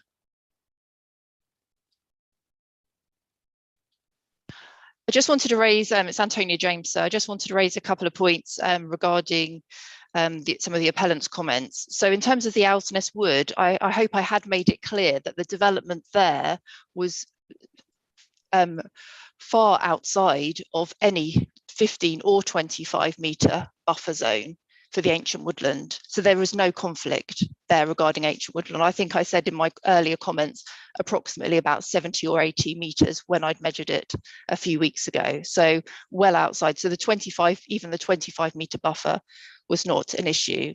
And again, I hope, and I believe I said about 3 times that we are aware that is an outline application and that the plans are indicative and could be subject to change. But, you know, as we can see, it's hard up against the boundary as currently shown. There will be issues from noise, there will be issues from light pollution, and people using the area around that building as well, not just as Ms Miles discusses window cleaners. There will be sort of general access, maintenance, people wanting to use that area for amenity space, which would encroach into the ancient woodland. Thank you. Thank you. And for the appellant, please. So I'll just say, Miss James rather misses the point. The point on Owl's Nest is all that was required was 15 metres. So in order for that to have been imposed, it must have been thought as appropriate and justifiable. That's point number 1. Point number 2, Miss James now is talking about noise and light pollution. It's no part of the council's case, no evidence. And you'll have a note of when I put it I raised Mr. Mashburn's consultation response. You put it to him, he declined to elaborate any further. It's never formed any part of the council's case. And if anything, in terms of noise, you have the noise evidence, and you have statement of common ground, and you can see the noise evidence that the buildings, if anything, will muffle noise from the A21. We're not relying on that as a benefit, but I mean, to now start throwing those things into the pot really just reinforces our concern with the approach the council's taking on this reason for refusal. I think Mrs. Miles has something to say. Oh no, well, so the only point I was going to make is, as is obvious, though, we'll say it again because Miss James seems to ignore it. She says we're hard up against the 15-metre boundary. This is an outline application. The 15-metre buffer will be a minimum. And of course, as we've said, and no one takes issue, the buildings can be reduced, moved, and the buffer made larger. But this is a 15-metre minimum. A reserve matters. It could be, if justified, if the council come forward with some evidence, justified further. But finally, we've taken note, if there is anything and we can, council have any suggestions on conditions, we're of course perfectly, as ever, prepared to look at them. And if we do have anything, we'll bring it forward to you tomorrow, sir, for the condition session. Thank you. Okay, thank you. I will close this session now. Thank you. Thank you for your contributions, and I've got all the written evidence which you referred to, and I will also be able to see these points on site on Monday. I'm just hoping it's good weather. So I just got one point for the site visit, just to raise now. We could have raised it to asking, would you like some form of measuring out?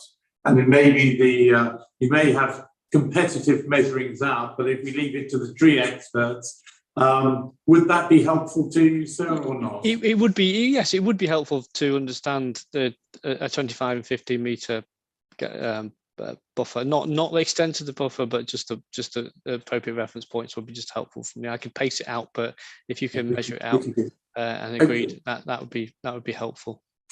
Thank you, sir. Thank you, and I trust that's acceptable to the council as well. Thank you. Okay, thank you. It is now 22:04. We'll take a 10-minute break, and we'll come back on design. So thank you very much. Thank you, Mr. Brophy. Thank you, Mr. Mashburn, for your contributions. Thank you. Thank you. Thank you. Thank you.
Welcome back.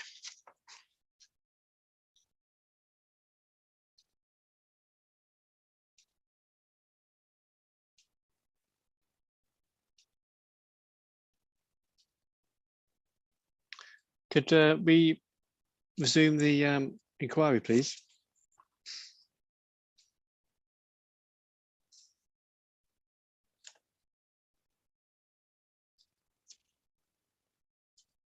So this is the Heritage Round Table. Can I just check who is in this round table session, please? Can I start with the council? So on behalf of the council is Mrs. Debbie Salter. Thank you. And in the same way as before, Antonia James and myself may put our hands up at some point. Thank you. The appellant.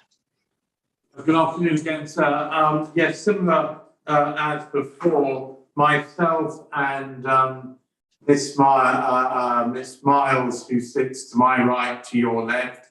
And although you saw them just a moment ago, to my right and to your left is Mr. Ed Hawkins, and you have his heritage evidence, and probably as a sort of for support, and if necessary, although we've got landscape tomorrow, but just if there are any overlapping issues, Mr. Mark Gibbons, and again you've got his proof, his rebuttal as well on landscape and visual amenity. Thank you. And for the Rule 6 party. Thank you, sir. Mr. Hood, for the Rule 6 party, you have a proof of evidence from him on behalf of the Rule 6 party, which is at CD 0911. Thank you. Thank you. I would like to finish this session by 5 if we can. So let's try and get on. I don't want to go through evidence which is already been submitted and is before me. Can I just start off by looking at the reason for refusal? Reason for refusal says that the proposed development will result in less than substantial harm to the setting of a listed building and the Royal Tunbridge Wells Conservation Area. The listed building, I take it, is Pembroke Grange. That's correct, sir, yes. So I ought to really be directing this to the council. So, but thank you, Ms. Bird. So it's Pembroke Grange, and does that include the lodge?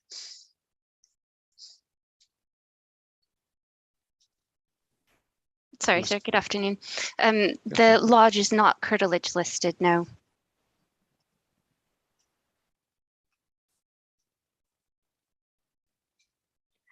And the reason for refusal doesn't refer to the non-designated heritage assets. That's correct, sir.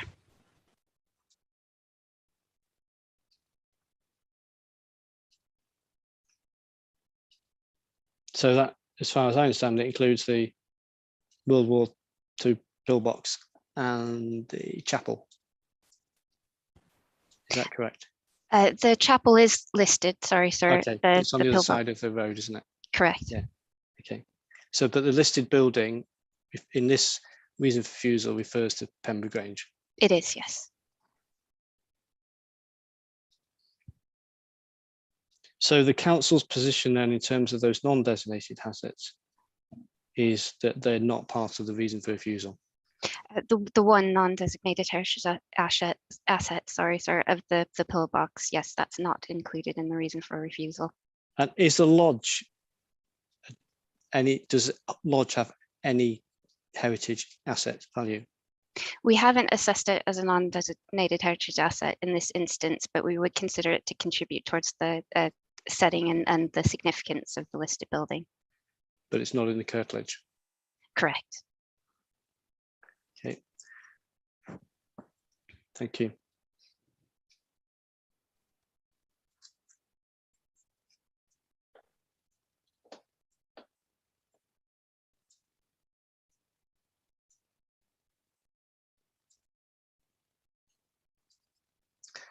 Can I just understand then? I know that there has been some discussions as it have been on trees, but can I just understand now where we are in terms of what is in dispute? It seems to me that there is a matter of degree of harm. Is that correct? Could the party just outline where we are in terms of the matters that are in dispute rather than the matters that are in agreement? If I could start, sir, from the council's point of view, it's agreed with the appellant that less than substantial harm would be caused to Pembroke Grange, but the level of harm, the level of less than substantial harm is different, and we consider it to be medium into the higher end of less than substantial. The conservation area, the council's view is that less than substantial harm would be caused to the significance of the conservation area.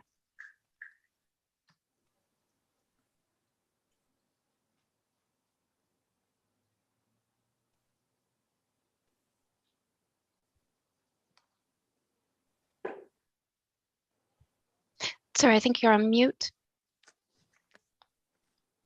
Thank you. So where are we in terms of the appellant's position on that what's in dispute? Hello, sir. The appellant's position is that the degree of harm, less than substantial harm to Pembroke Grange is negligible, so at the lowest end of the spectrum of less than substantial harm. And our position is that there is no harm, representing a neutral impact to the significance of the conservation area. So we understand, although this sort of didn't complete, we understand, to clarify, we understand the council's position on the alleged harm to the conservation area is, as you said, less than substantial harm, but as I understood, the council's position is medium to low. But I'll be correct, that's what we have so far, but if the position has changed. That's correct.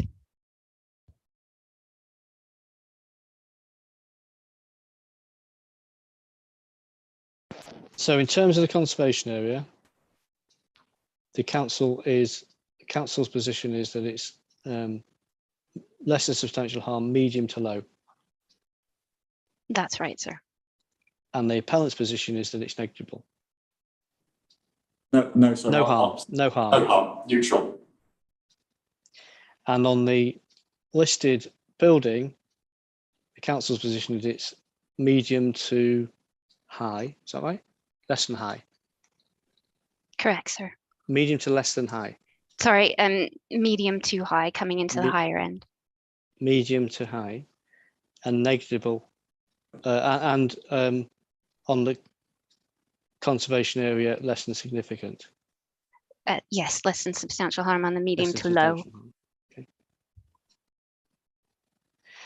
Okay, thank you. And for the Rule 6 party, we're in agreement with the council, sir. Okay, can the parties just crystallise very? But we're on.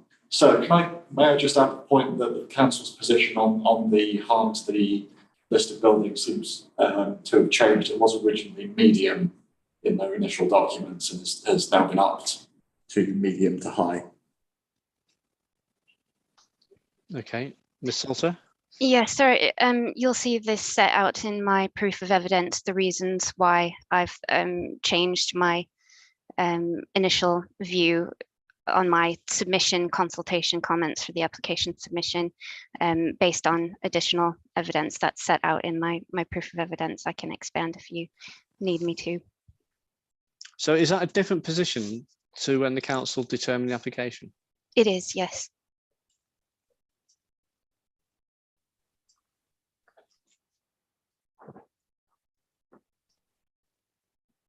So when the application was determined, what was the position of the council then?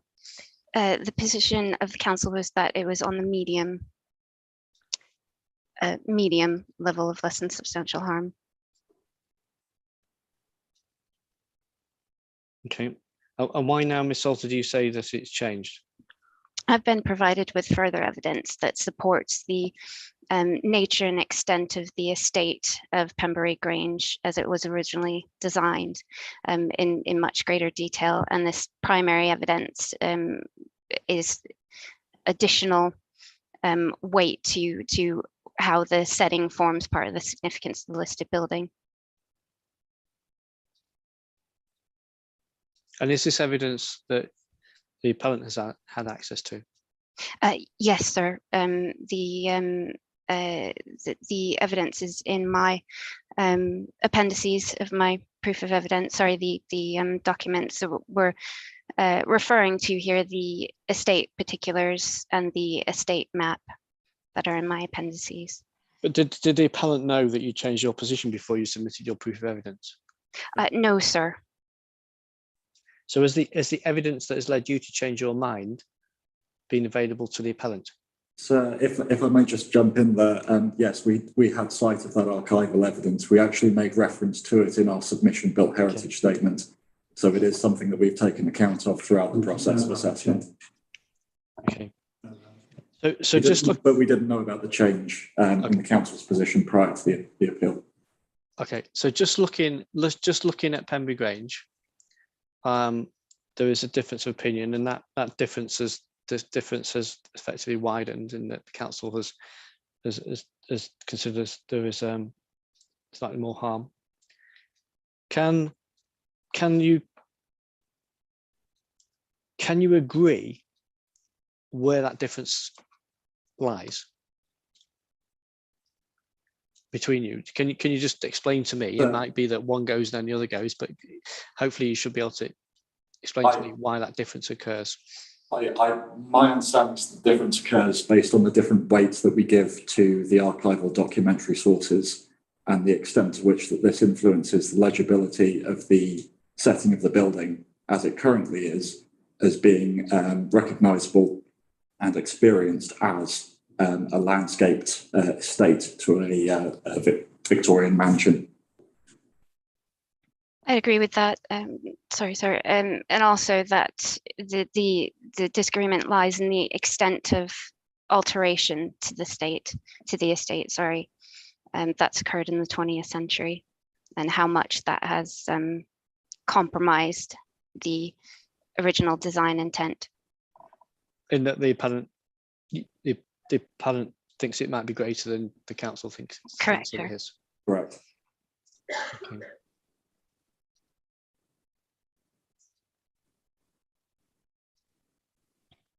Sir, I believe Mr. Hood wants to speak. I don't know if you can see his hand raised. I'm sorry, I can't. I've got my Zoom screen a bit minimized, and it's not. I'm sorry, Mr. Hood. I was simply going to say there seems to be a disagreement in terms of what actually constitutes the setting of the building.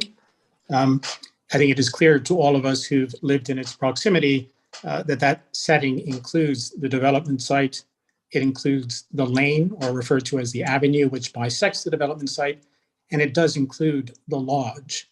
So the development itself is, simply by virtue of being built, is obviously going to substantially change the character of the site, which is part of the setting. It is going to substantially change the character of the tree-lined avenue, which is part of the setting. And it's going to substantially change the character of the lodge, which is clearly, obviously now a gatehouse, but will not be so clearly when it is surrounded by a care home.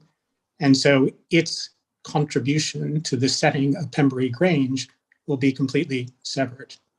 And so if you look at the house, which you'll have the opportunity to do on Monday, you will see that it was built to overlook the development site. It was a key attribute of the building in the two times it was put on sale in the past. It was clearly taken into account by the person who built the building, who owned a large part of Tunbridge Wells and could have built anywhere he wanted to, but chose this site, particularly because of its use. The design of the house was created so that the principal rooms overlooked the site. And so it is our contention that the setting includes the site and is not merely adjacent to it. And I think the appellant disagrees with that conclusion.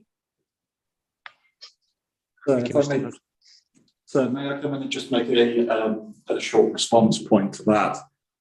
My assessment and conclusions is not that the site is not part of the setting of the building.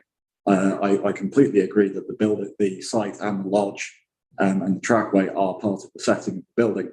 My position is simply that the extent of change since the breakup of the Pembroke estate in the 1920s and 30s is such that the contribution of the site as an element of setting is now low. And sir, if I may, and I thank you for that, I think if you look from Pembroke Grange to the site and vice versa, and you look at the house itself, you will see that it is substantially unchanged from the point in time at which it was built. The exterior is virtually identical. The interior is virtually identical. There have been some changes to allow for the division of the house into 4 homes. The original floor plans are exactly as they were when the house was built, or nearly exactly. The exterior, the only substantial modification to the house was done in 1881, designed by the original architect. So I would perfectly concede that to the south of the house, there's been a significant degree of suburbanization, which has changed the character of that side of the house. But to the north and the east, it is substantially as it was in 1869 when it was built.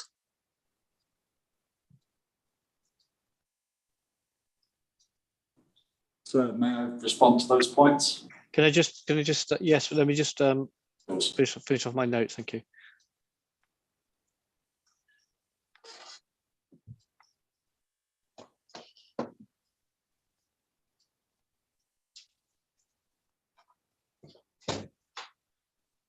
Thank you. Thank you. Just completing my notes on what Mr. Hood said. Thank you.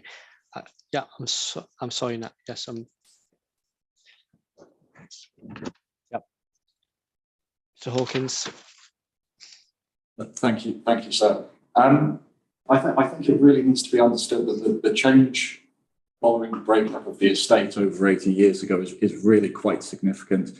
The site itself has in fact changed. Well, certainly there are a number of specimen trees, and the position of the trackway that bisects the 2 fields of the site is the same. The site has not been maintained or used as parkland now for longer, in fact, than the estate itself existed. The site has been in agricultural use, divergent from the domestic use of the building. And in fact, the building itself has not always been in domestic use. It was used by the Kent County Council as a home for the vulnerable and the aged. And I think these changes do need to be taken into account when understanding what constitutes and what the contribution of the building's current setting is. Following its, the end of its lifetime as a single occupancy mansion house owned and occupied by a single wealthy individual, the building has changed. Its social status has changed, and this is also reflected in the extent of its setting, which has been curtailed since the early 20th century by the introduction of new features such as the woodland, such as additional residential development. That the space within which the building is, or the building's occupants certainly know and acknowledge to be its close, intimate setting, is really quite a confined space now, limited to what's left of formerly extensive landscape gardens on the eastern side of the building, and the much suburbanized western elevation and immediate periphery along Pembroke Grange itself. Thank you. Ms. Salters, you want to come in here? Thank you, sir. I do believe there's a level of disagreement in our professional views on the extent of the change to the parkland setting. Certainly, if you look at the estate map that's in my appendices, I believe in Mr. Hood's appendices as well of our evidence, and you compare it with, say, the the current OS map, you'll see that only the western side and the south side, and not what you can see as being the parkland side of the of the setting as it was designed in the estate of the listed building has been built on. And if it's a matter of, obviously trees grow, grass grows. It's not unusual to have agricultural use, certainly grazing in a parkland in the front of a country mansion. So that's part of its pastoral setting. I just am simply not of the view that it's changed to the extent that that's being suggested. And as Mr. Hood said, the principal elevations of the house face the side of the setting that, in my view, really hasn't changed. The woodland's grown up, but that's relatively recent, as I've said in my evidence. The lodge is still there, the avenue is still there. It's clearly designed as such with the trees lining it, and most people are familiar with that setup of lodge building, carriage drive, house at the end of it. I'm of the view that to say that it's not legible on site at all is to assume that anyone who goes, say, from the lodge through the avenue to the top of Sandown Park doesn't understand those relationships, doesn't understand that sort of estate layout, or that they're never going to return again, because you can't see them at the same time. You can't see the lodge and Pembroke Grange at the same time. You can't see Pembroke Grange from the avenue. But it's an unfolding experience. And once you've experienced it, you have it in your mind map that there is this setup of Lodge Avenue house with an open setting around it, which is was and is to be appreciated. May I just come in there, so respond to one of those final points? I think that perhaps in terms of understanding the setting of the building and its contribution to significance, we need to think of it as there being two potential experiences, one being informed by the documentary sources available from Kent County Archives, and one that's had by a layperson, as it were, who was simply approaching that built edge of development. Now, I would absolutely agree that if one is armed with the archival sources, then certainly it's possible to trace the position of the lodge and the trackway leading to Pembroke Grange and the mansion itself, and understand that form of relationship. However, having been out to site twice myself, I would certainly be of the opinion that if I was not already familiar with those documentary sources, then that relationship is not highly legible. Certainly when you're at the northeastern end of the trackway, there is nothing to indicate, for example, that the cottage at the end of that lane is not simply a late 19th century cottage at the end of a lane. It's not there is no infrastructure there, as you might say, of there having been a large gate pillars, for example, or anything like that. So I think that when talking about the experience of the building, we need to hold in our minds almost a dual view, one that is the actual experience as understood by solely the facts on the ground, and that experience that can be had when armed with those documentary sources. If I may, sir, I lived in a house for 10 years before I looked at any of those archival sources, and it was immediately clear to me the purpose of the avenue and the purpose of the lodge at the end of the avenue. And to that, I would add, I'm not sure when Mr. Hawkins was last there, but there is a gate post adjacent to the lodge. I think it's quite unusual in England to encounter small isolated buildings with the type of architectural significance and isolation. It screams gatehouse. There are gatehouses all over Tunbridge Wells. It was quite fashionable, I think, as referred to the other day. Much of Tunbridge Wells was developed as residential parks, as indeed Sandown Park was developed to be. If you had money, you had a gatehouse, and you see them. There are other gatehouses on Blackhurst Lane. There are other gatehouses on Pembury Road. Their characteristics are pretty clear, even to a layperson such as myself. So it was not long after I arrived, and again, long before I had access to any archival resources, that it became very clear to me that there was an association between the lodge, the avenue, and Pembroke Grange. And that was borne out by the experience of my neighbors who had also understood the same, either because they were familiar from having lived in the area for some time with its history, or having concluded simply based on the visual evidence. So I would strongly disagree with your conclusions. Okay, thank you. Just have two further points on the setting of the building, sir. I think that part of the issue is that the eastern side of what had been the estate is still being perceived as essentially intact. I mean, it should be noted that the A21 does actually cut across the eastern side. It doesn't follow the old Hastings Road route. So there are in fact areas that had been part of the estate on the eastern side of that A road. So it's not as if the lodge does actually represent, the final ultimate boundary of the estate. The second point is simply that when walking westwards along the trackway, past the western boundary of the site and on towards Pembroke Grange, it isn't now possible to approach the building without also going past a number of 20th century residences.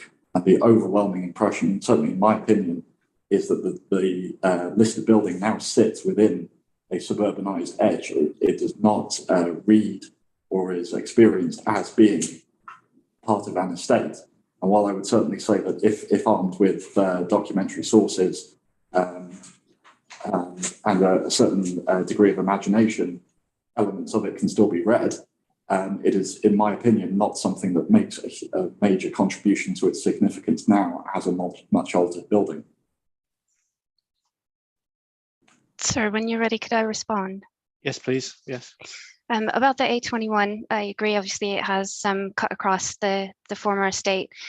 Just in terms of setting, the sales particulars help with this, in that it does acknowledge that the house is conveniently located with roads nearby.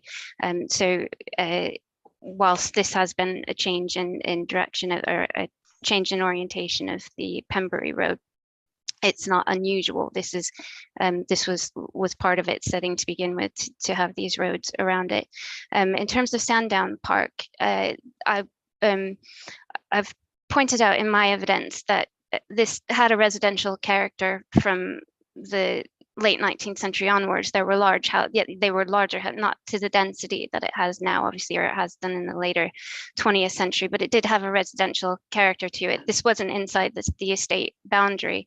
It was obviously the approach, the drive from Pembroke Road to the big house at the end of it, but there were large houses along there. There were also obviously, well, essentially this was more of the working end, the working side and of within the state boundary, and then you had the larger houses along Sandown Park. So the residential characters is not unusual on this side. You can still see the gardener's cottage, the vernacular revival gardener's cottage on Sandown Park as well. Again, maybe not immediately obvious that it belonged to Pembroke Grange, and documentary evidence would amplify that, but you could come to an understanding once having seen the set pieces of a very large house, and buildings that buildings of a similar architectural style that could belong to it. Thank you. Sir, could I just make a quick comment about these documentary sources that we keep coming back to? I think it should be taken into account the fact that many of these sources actually relate to different times when the building was up for sale, and so were written with that purpose in mind. So these references given in the sales, well, they are sales particulars. For example, as to the positive attributes of the building, this has been written very much in the language of the time and with the particular purpose in view of advertising the building for sale, effectively embellishing perhaps certain elements of it. Certainly elements that following its institutional use, following changes in its setting, are simply no longer applicable. Mr. Hawkins, sir, if I may, you would concede, however, that notwithstanding the embellishments, that the map is accurate, the size of the building is accurate, the floor plans are accurate, the descriptions of the interior features, which remain as they are today, are accurate. I would also point out that while the house was used to confine the inmates, as they were referred to, of the former workhouse across the Hastings Road, no alterations, no material alterations were made to the building to accommodate that, in the sense that the rooms remained exactly the same. They simply populated them with beds. And I would say, again, you have suggested embellishments, and yet a substantial portion of the descriptive language can be validated today by looking at the house, by entering the house, by walking the grounds, and as I've said repeatedly, are substantially unchanged from the way they were at that time. So we don't need to imagine whether or not the author of those sales particulars was telling the truth or not. We can validate it. And when you validate it, you will find that it's largely accurate.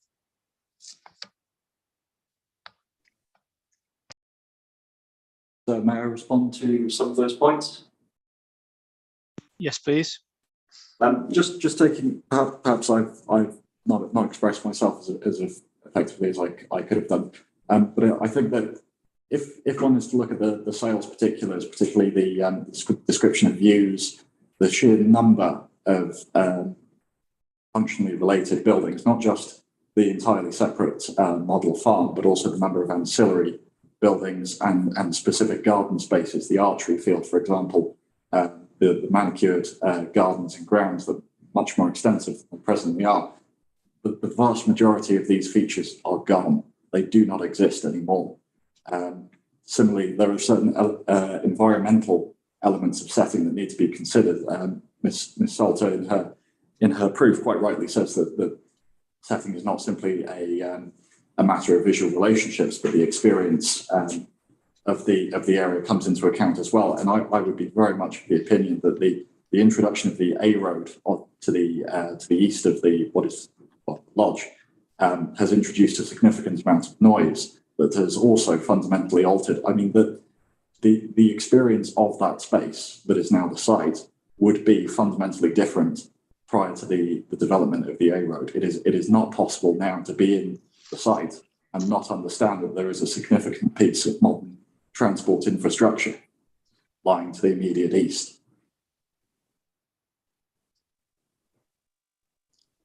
Mr. Hawkins, I would simply observe that the price that people are willing to pay to live in this building today suggests that it's quite pleasant.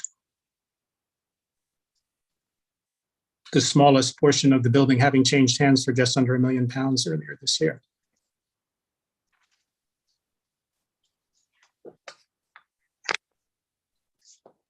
So I don't have any particular comments on that. I don't believe it's relevant to a heritage argument, the monetary value of the property within the building.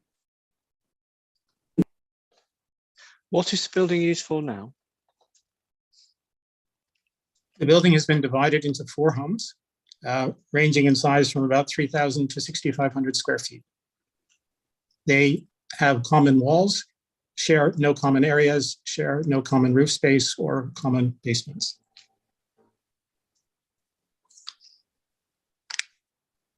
So interestingly, the number of people that live in the building is about the same as it was in the 1901 census, which is 60.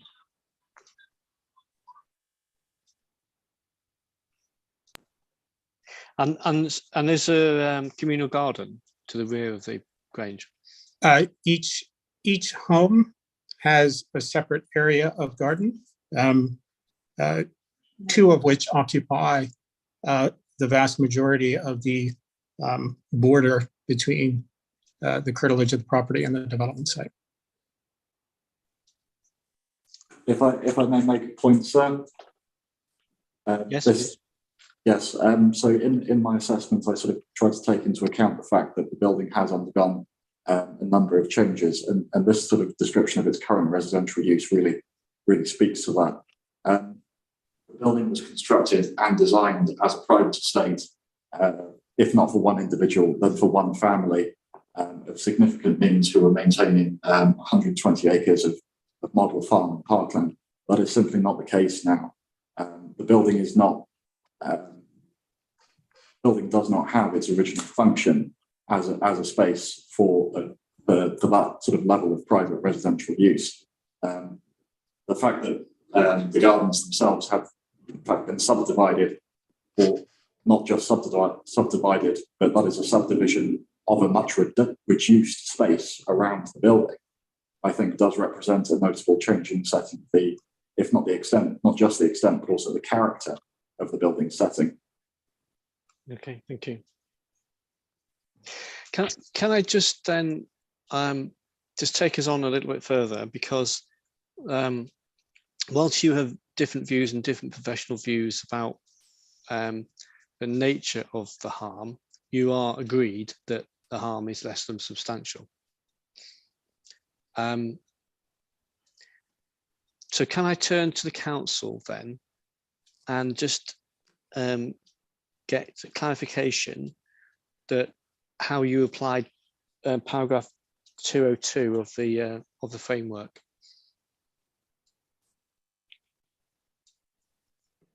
Thank you, sir. Yes.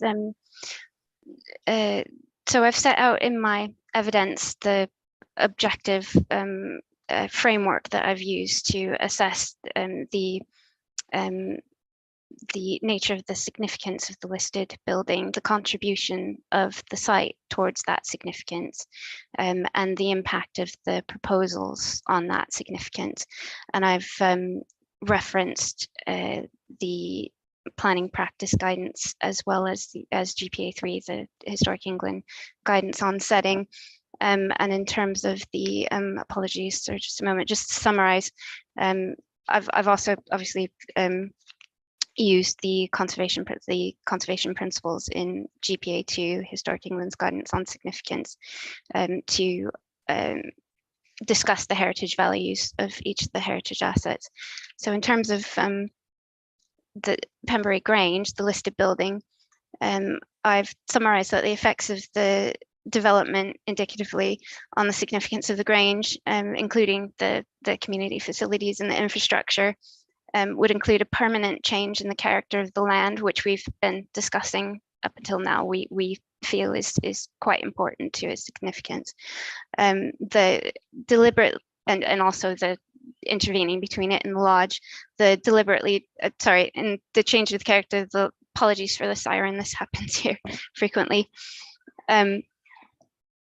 A permanent change in character of the land, the deliberately designed parkland setting to Pembroke Grange through the introduction of the buildings and infrastructures required for the proposed use within a close proximity. The severing of the historic and spatial association of the house with its northern lodge and principal approach from main London to Hastings Road due to the intervention of significant built form and infrastructure lining the historic route between the two. Further dilution of the historic open setting of the house, and as I said before, this part of the setting is actually relatively intact. Closing in around it and isolating it from any sense of parkland setting. And I'd also refer you to PPG, the PPG, the paragraph on setting, 18A013, I think, actually discusses cumulative effect. So two wrongs don't make a right. And just because it's been compromised on one side doesn't mean that it's appropriate to be further compromised and further closed in. And a change in character of the site from a pastoral rural ambulance, which can still be experienced despite the intervention of traffic noise, which I said before is historic in any case, given the principal roads that have always formed the boundary of the estate, to an active care community with a urbanizing effect. And then finally, the competition with the house is a dominant historic feature with the introduction of the large scale buildings as indicated, and assuming that the quantum of development is 108, because we're being asked to consider up to 108. For the conservation area, just briefly, my view is that the effects of the development would be its position in relation to views from the conservation area, which I've set out in my evidence and is also discussed in the conservation area appraisal. The relative conspicuous in comparison with the existing views of the mainly green infrastructure. And when I mean that, I mean, again, referring back to the PPG discussion on setting, it's all of the impacts, lighting that you could see through the trees, activity, the fundamental change of the character of the land as to how it is now. The scale of the development proposed, which relates to that, the change of character that would be the result of a grouping of large buildings within the currently open space, and probably importantly, the permanency of the development. Sir, could I, oh, sorry, you're on mute. Ms. James would like to speak as well. Okay. Thank you, sir. It's appropriate just to point you in the direction of my proof of evidence, which covers the Balancing Act under paragraph 202 of the MPPF. And you'll find that in my proof of evidence at page 74.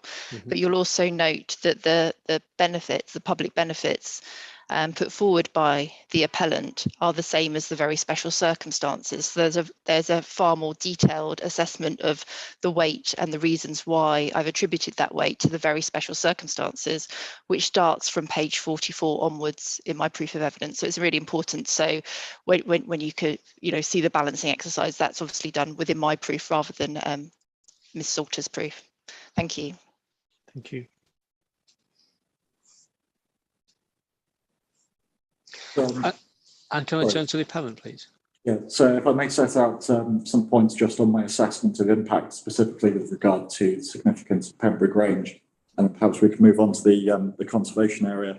Yes. I think that in making my assessment of a level of harm at the lowest end of the spectrum of less than substantial harm, negligible impact, I've not just taken account of my understanding of how the setting of the building has changed and what is now the site and its contribution to the significance of the building.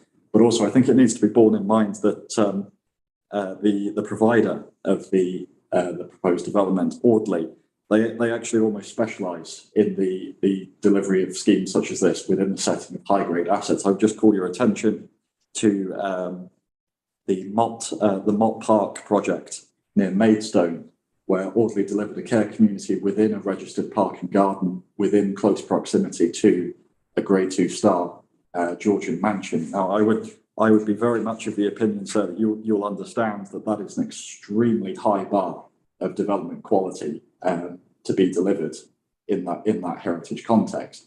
And so, well, I'll leave any discussion of public benefits to my colleague, Miss Miles. I think that it needs to be taken into account the sheer scope within the proposals for a similarly high quality scheme by a developer that has a track record of undertaking projects within the setting of much higher grade assets than Pembroke Grange. Thank you. Sir, sorry, when you're ready, can I quickly respond? Yes. Obviously, I don't know the attributes of that particular facility, nor the contribution, nor the contribution of towards significance that part of its setting was.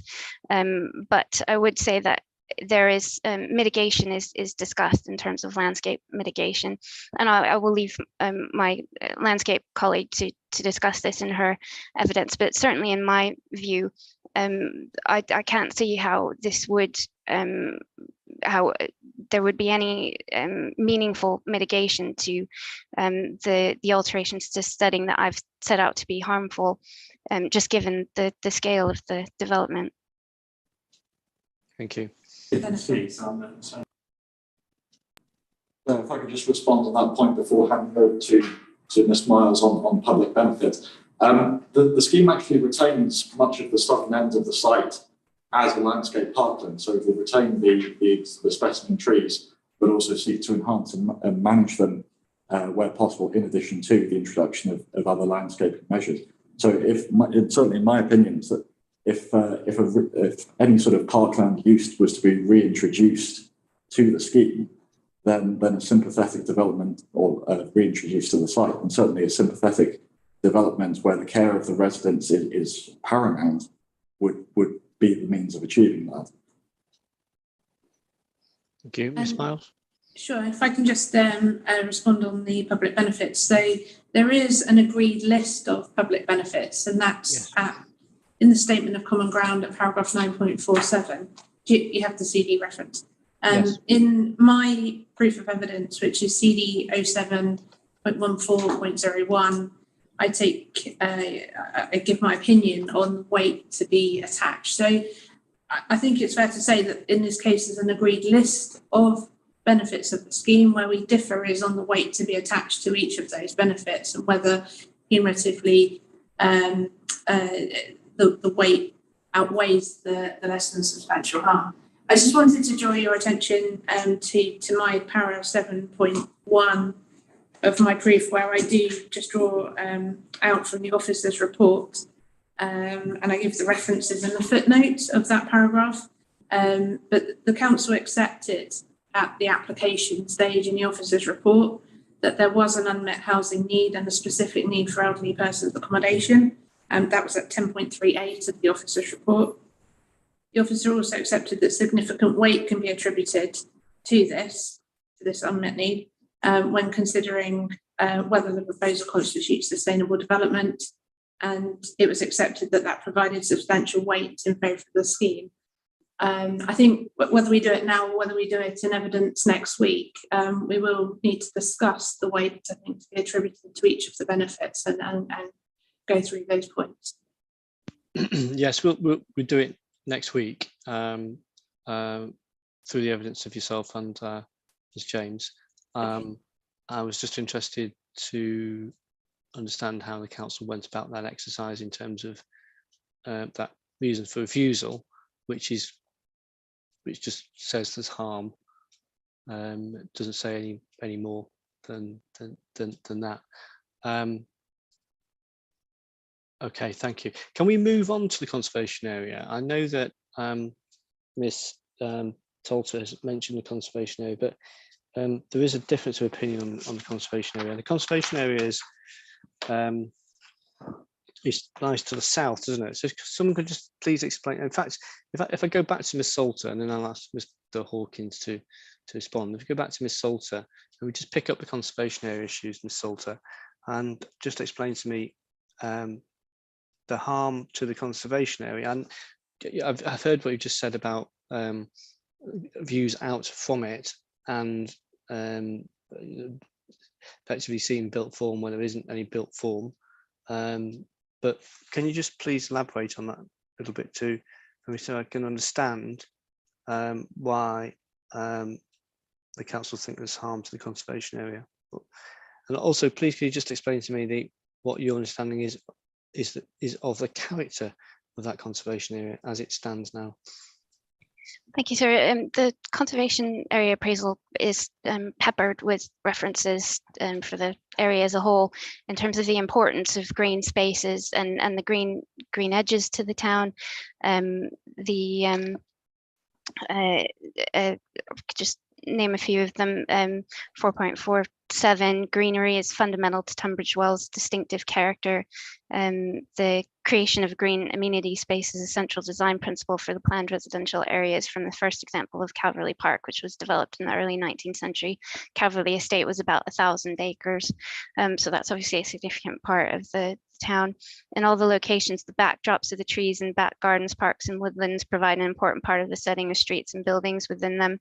I'm sure I made reference to a few more that there are other areas in the appraisal that discuss the just how important this is to the essential character of the conservation area, and there are character areas within them, which is as per Historic England guidance to discuss that the sort of particular defining features of those character areas. And the Pembroke Road character area is as we've discussed, it's very much defined by the large houses with the large buildings, and green infrastructure is as Mr. Hawkins has set out in his evidence as well, is quite important, and it does mean that there are filtered views, but you do also get that impression of the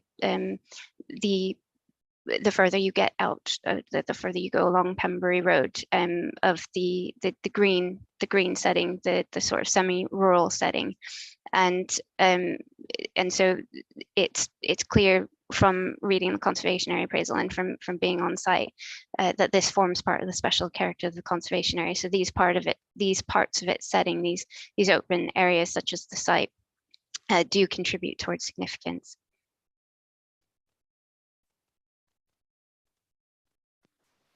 Thank you, Mr. Hawkins.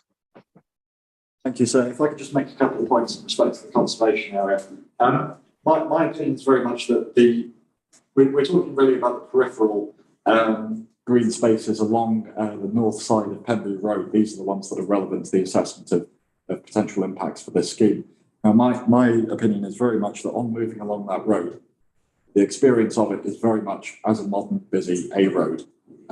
Walking along there and looking north, you do get a series of punctuated kinetic views into the adjoining paddocks and wooded spaces. And certainly these are elements that could be said to contribute to the significance of that part of the conservation area.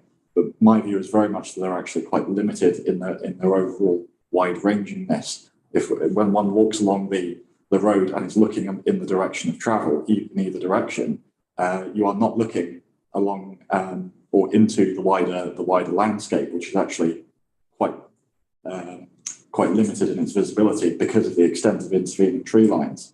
And certainly this is where our point about the neutral impact of the scheme on the conservation area comes from, is that I do not believe that the scheme would change in any way the experience of being within the conservation area. I'm aware that Ms. Salter has raised the issue of light filtering through the intervening tree lines at night during following the development of the site. But I would just point out that as an A road, Pembury Road itself is subject to quite intense lighting measures, not just stationary along the road itself, but also from the amount of traffic. And I would be of the opinion that any peripheral impacts of that kind from the site certainly would not be perceptible as part of the experience of being on that road during the day or night. So could I just add something in there? Mark Gibbons here, landscape consultant for the appellant. You would have seen it, page 50 of my proof of evidence, we look at the effects from Pembury Road. And if I could point you also to page 20 of Miss Kirk's, Tanya Kirk's landscape and visual appraisal. I think we are in agreement. To quote at the bottom of page 20 of Miss Kirk's appraisal, it says these views are screened in summer when the intervening trees are in leaf, and that matches what I say in my assessment. She doesn't specifically talk about winter in quite the same way. She says in winter there are glimpsed views, she says, towards the site. Our view of that is those views are so heavily filtered by intervening branch structure that even if you can find the places where there are the greatest glimpses, we don't think you would really appreciate anything or any built form on site whatsoever. And we did the photo wire, which you'll be familiar with, which were in Appendix C to my proof, which shows the model of the building, GPS verified photo wires that show where they sit relative to the trees, etc., in the foreground that sort of supports that. May I just make one further point to build on Mr. Gibbons' comments? The council in their documentation use the word Arcadian fairly regularly, but I think it should be remembered that this is actually a defined term in the 2006 local plan, and the site falls outside of the policy area for EM24. So the term being used there is not in the sense of the adopted policy, but rather it's a subjective term used to describe the character of the area.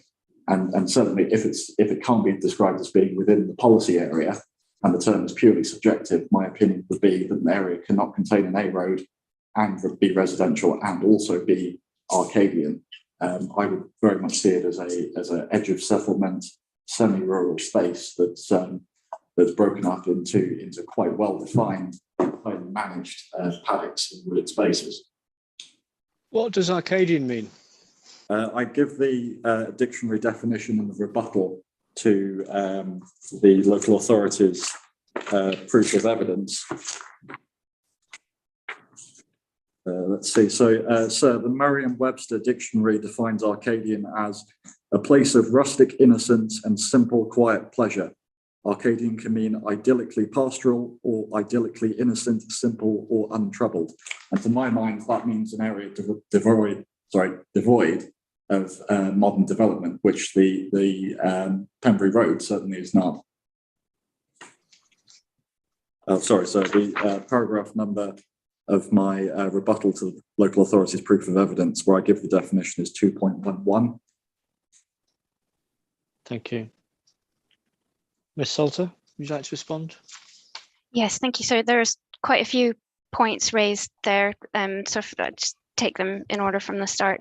Mr. Hawkins was discussing the experience of Pembroke Road. Again, this historically was a principal route into town. That's part of the experience of entering town. I simply don't agree that you have no experience while you're going down that road of what is beyond you.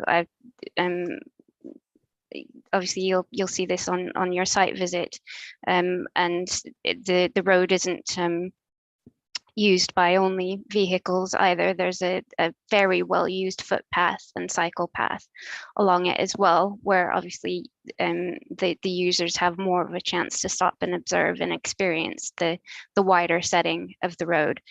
So just pointing out the fact that I disagree that the busy A road eradicates any experience of what it's actually passing through. The wireframes, some of this I'll leave to my landscape colleague to discuss, but as I understand it, it's obviously difficult to ascertain the full impact, as these representations are based on fixed footprints and forms that don't form part of the submission. In terms of the Arcadian definition, because we have an Arcadian policy, I don't think that excludes any other reference to that term as an adjective to describe what the character of an area is. It's in fact used in the, I think Mr. Hawkins noticed as well, it's used in the conservation area appraisal to describe, and that's obviously there can be several definitions, synonyms to it, that describe that sort of pastoral, bucolic character that we consider the site to have, and what it has that contributes towards the significance of both of the heritage assets. So I feel that the fact that the council has a policy that defines specific Arcadian areas doesn't mean that that description can't be used for other areas in the town. Could I please pass over to my colleague, Ms. Kirk? Yes, please. Good afternoon. My name's Tanya Kirk. I'm the landscape witness for the council. Can you hear me okay? I can, yes, thank you. Sorry, I wasn't expecting to speak this afternoon, so I hadn't checked my setup earlier. It was just a brief response on the visibility of it, and I thank the appellants for drawing attention to my LVA, but just as a point of clarification, we do think that in winter, in particular, there would be intervisibility with the site from the road, and that if you see the supporting photographs that are also in my proof, you can see that existing dwellings and the hospital building are already visible from that road. So there is the, despite the assertion that the trees would screen the views, there is already that that intervisibility, and this would exacerbate that to our view, especially given the size and nature of the proposed buildings.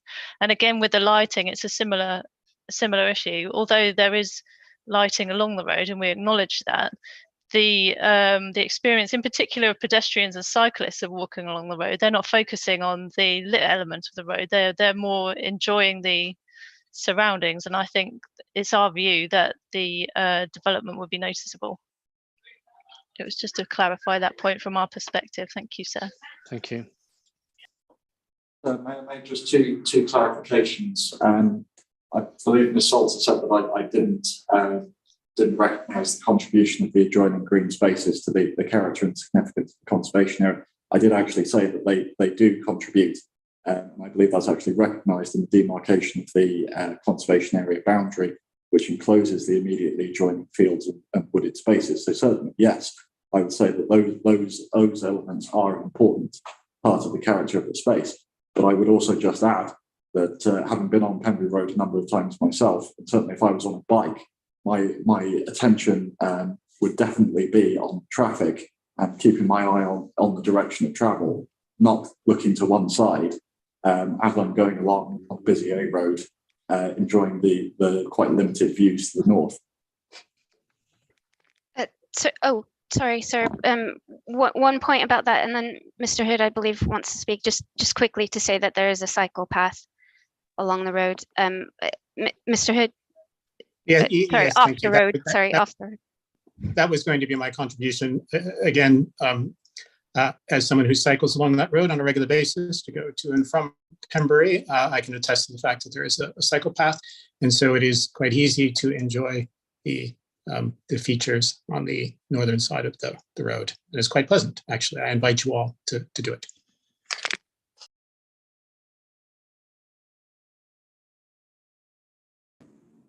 I think just to make the point again that the scheme wouldn't change the ability to appreciate those immediately adjoining spaces.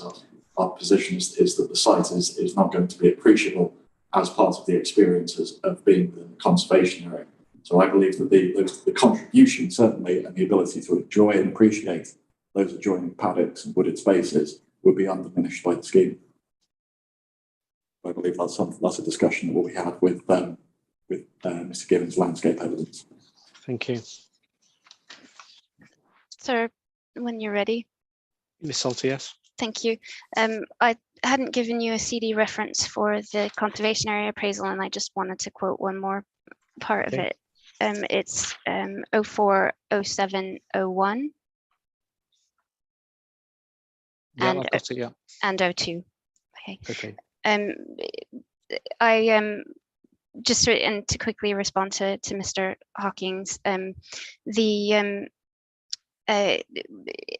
agree. Obviously, there's not going to be any change to that green infrastructure that lines the road because the site is a field or so away from it. But just to reiterate that this discussion is about the setting of the conservation area and how it impacts on the setting of the conservation area. Just to quote one more part of the conservation area appraisal in 4.46, it does note that open space is of very great significance to Tunbridge Wells. The open spaces of the town provide the basis of its green setting in both formal and natural environments. And just referring back to one of the reasons for refusal, core policy 9 also reiterates how important this is to the town in heritage terms and landscape terms.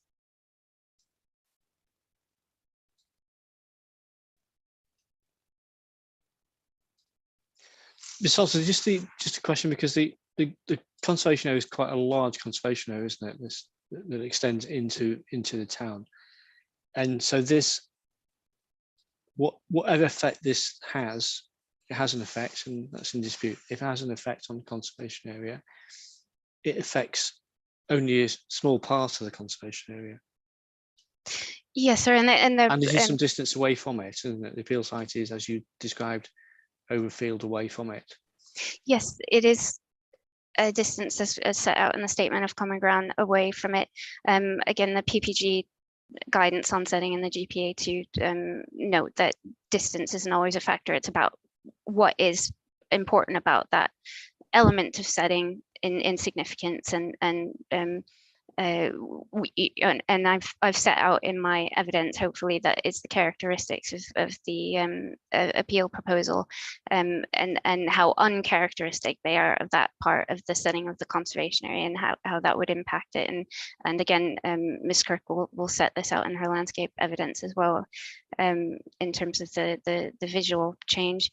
The conservation area is large in it, and it was amalgamated from smaller areas, but it was amalgamated in the 1999, I believe. It was amalgamated for that reason, because it was recognized, and this is set out in the beginning of the appraisal document. I think it was recognized what these what the essential character of the town as a whole was, and that all of these areas that were separate conservation areas actually shared similar characteristics, and that's why I've come to the view, obviously, that or why I've tried to explain that what the role of this site in the significance of the conservation area is to the significance of the conservation area as a whole, because this is a characteristic that is important to the significance of the conservation area as a whole. And why, do you know the reason why the conservation area is fairly narrowed in this part of the conservation area, isn't it? It's a fairly narrow corridor along the A road, whereas in other parts of the conservation area are now amalgamated, but it's more expansive and includes green areas. So what is your view as to why the green areas to the north of the A road are not within the conservation area?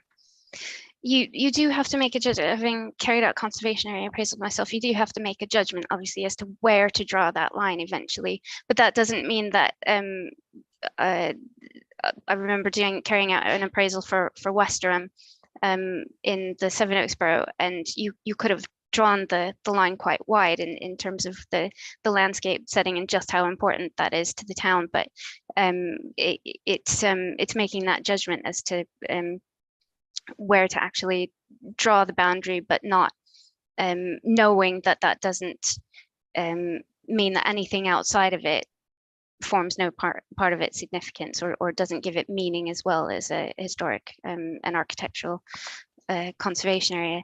And in this case, that I believe that it focuses on the Pembroke Road, and the Sandown Park is not Pembroke Road.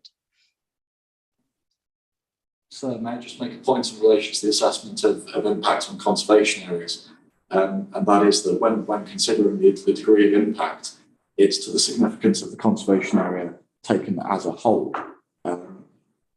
In this instance, it's obviously a very large conservation area with actually quite a diverse range of settings around its entire outside boundary, of which the site is an extremely small part.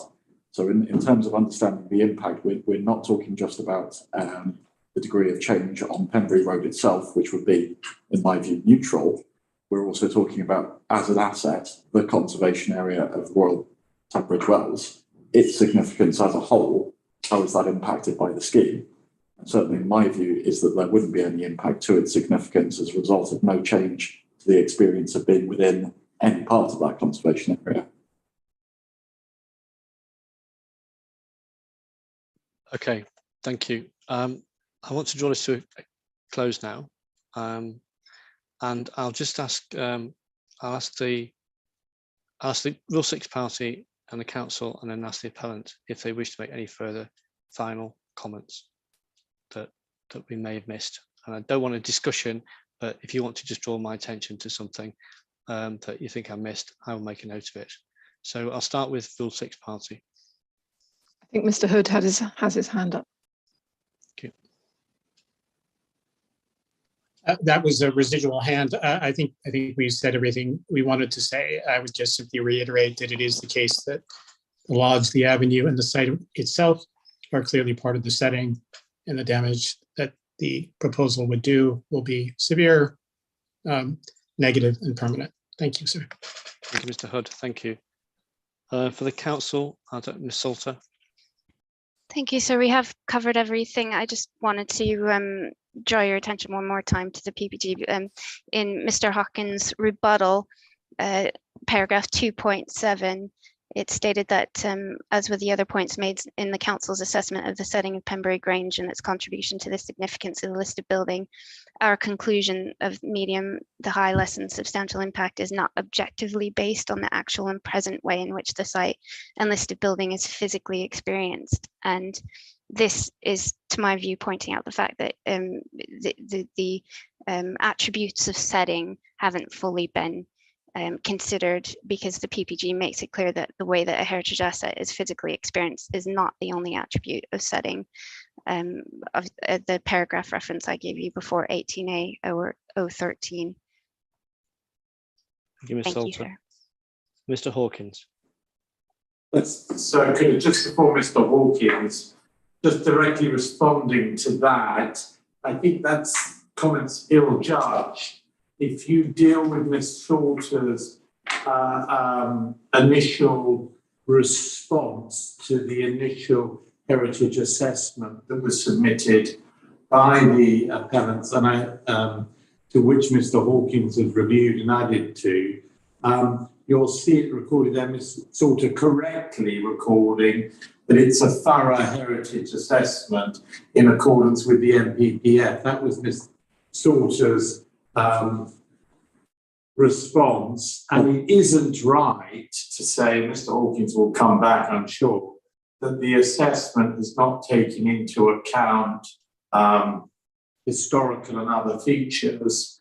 The case law that you have before you, sir, makes very clear it's a matter of judgment taking in factors, and also highlights whilst historical noise and other matters must not be left out of account. That generally speaking, it will always be the visual and physical factors that, generally speaking, most instances are the ones that shape the setting, whilst you're informed by these other factors.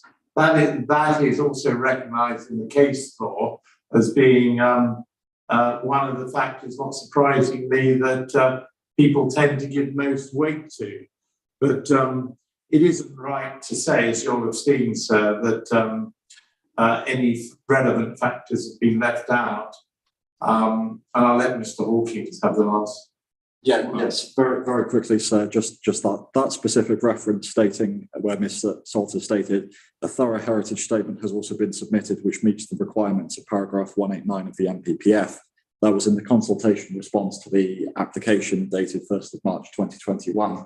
But I would just simply restate the point that in my assessment, I have taken account of not only the physical and visual changes to the building, the setting of the building, but also the extent of documentary evidence and weighed that in my conclusions. So I will simply restate that, in my opinion, that the level of harm incurred by a sympathetic development that could be thrashed out through subsequent applications to the significance of Pembroke Grange is, in my opinion, negligible.